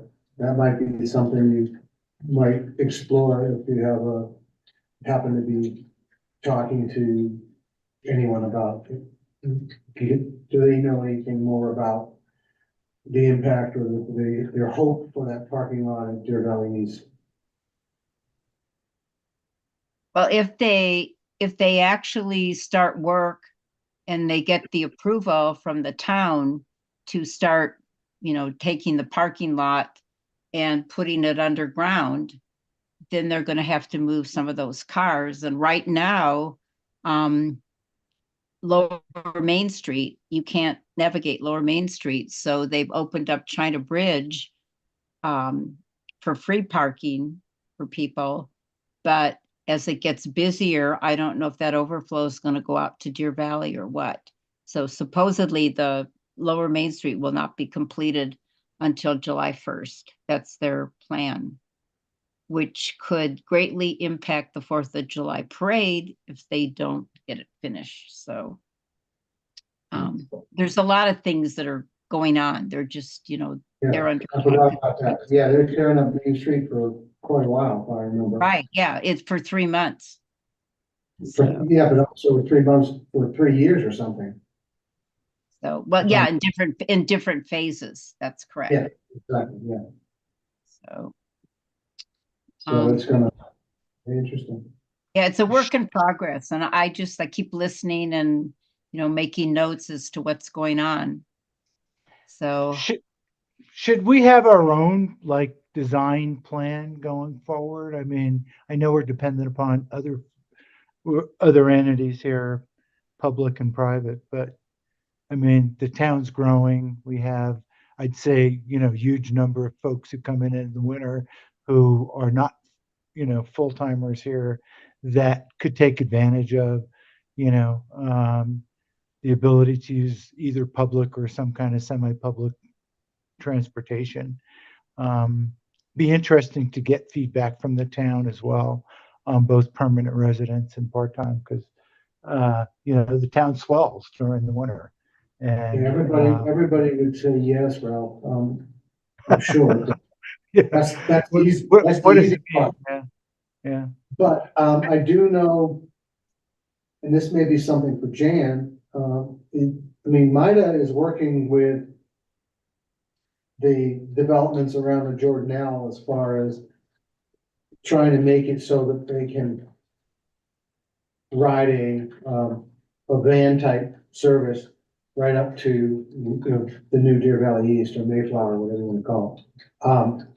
And I know that some of the subdivisions have brought in, and I don't know if that's an appropriate use of MIDA funds. We do have some MIDA funds. And we have properties in the town that are in the MIDA district. So it's possible. I don't know. We don't know enough about that. It might be something for us to explore. I don't know if Jan's still on. We're getting a list up. But she doesn't seem to be. So let's make a note, and Alicia will help remind you. We can talk to Jan about that one. But there may be something we can do there, Ralph, because they're running transit, around the north end of the Jordanelle for folks. Yeah. And it doesn't solve the parking issue.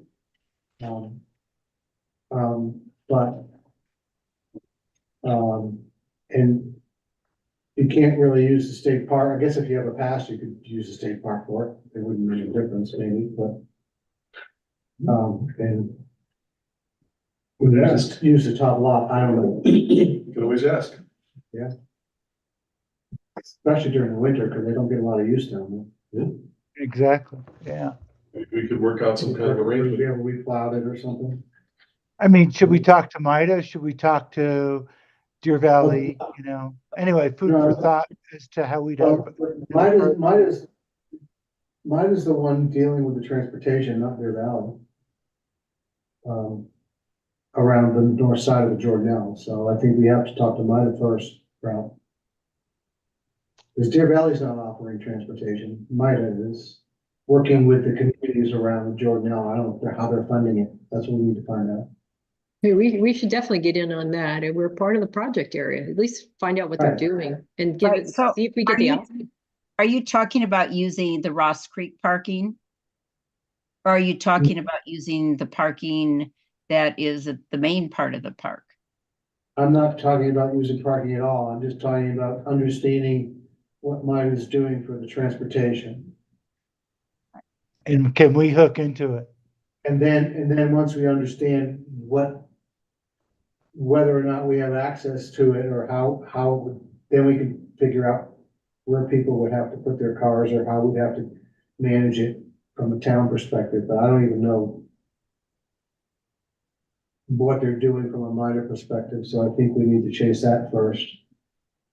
I did attend a meeting, I want to say it was almost 2 years ago, and they were talking about just running transportation through those portals, and it would be a loop, like a continuous loop. And I Right. don't think, are the portals complete yet? I don't think so. I think one's done, but the other one's not. They're not done yet. Right. Not that- But that was the last I heard, that they were just going to do a loop in that particular section once the hotel got in. And, but I mean, that was a while ago. Things seem like they're evolving a little bit in that MIDA project area, it feels like. So maybe there's some developments, Carol. Right.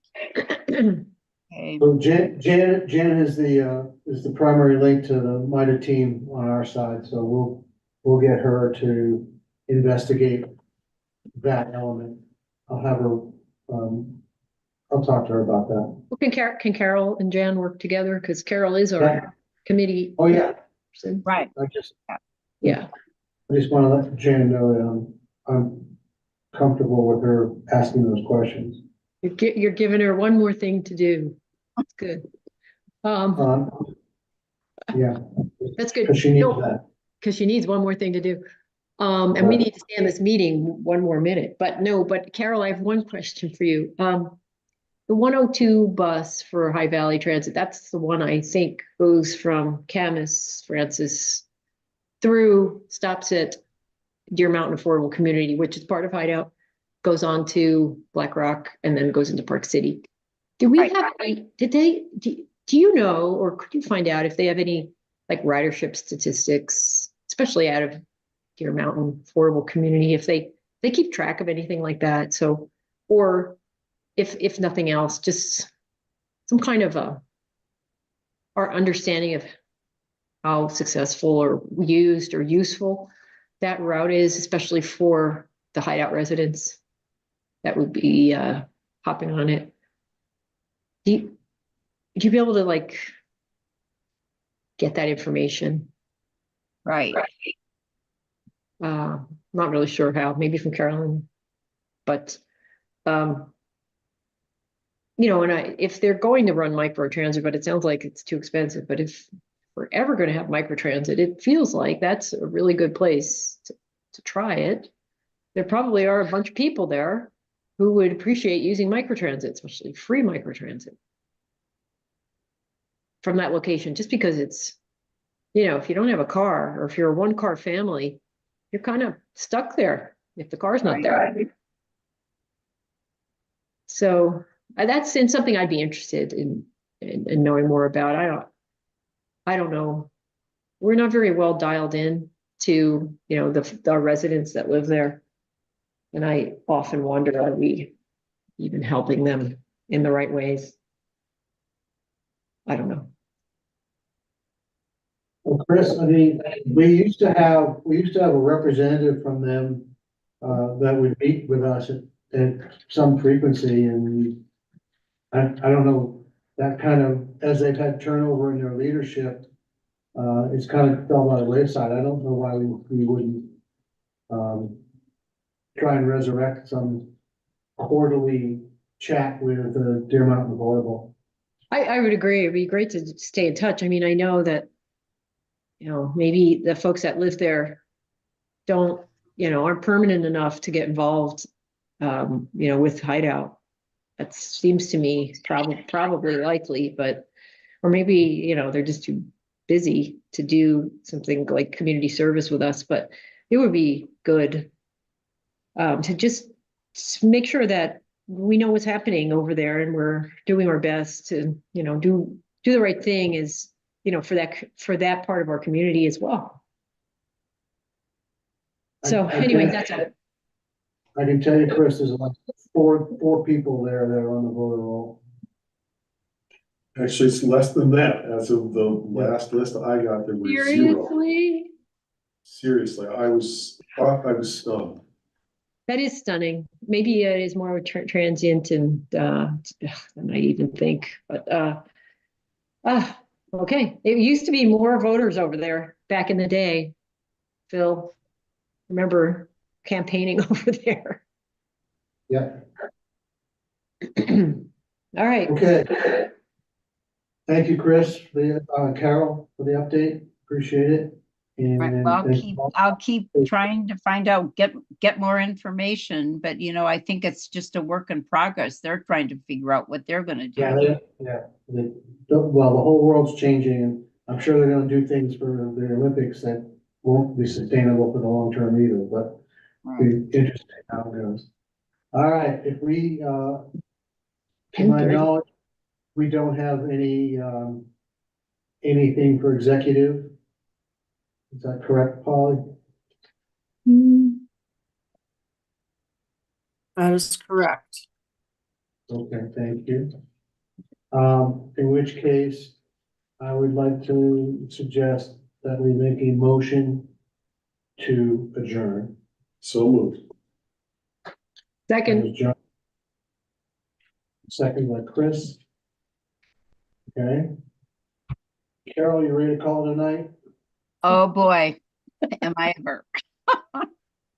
Okay, I take that as a yes. That's a Ralph, yes. Darn yes. I wouldn't say- Chris, Heck yes. all right. I knew that was coming. And Jonathan? Yes. Yeah, just a plain yes. Anyway, we look at motion carries. Session is over. Thank you all. 1 minute over 10:30. All right. Thank you. Good night. Appreciate it. Hi. Night.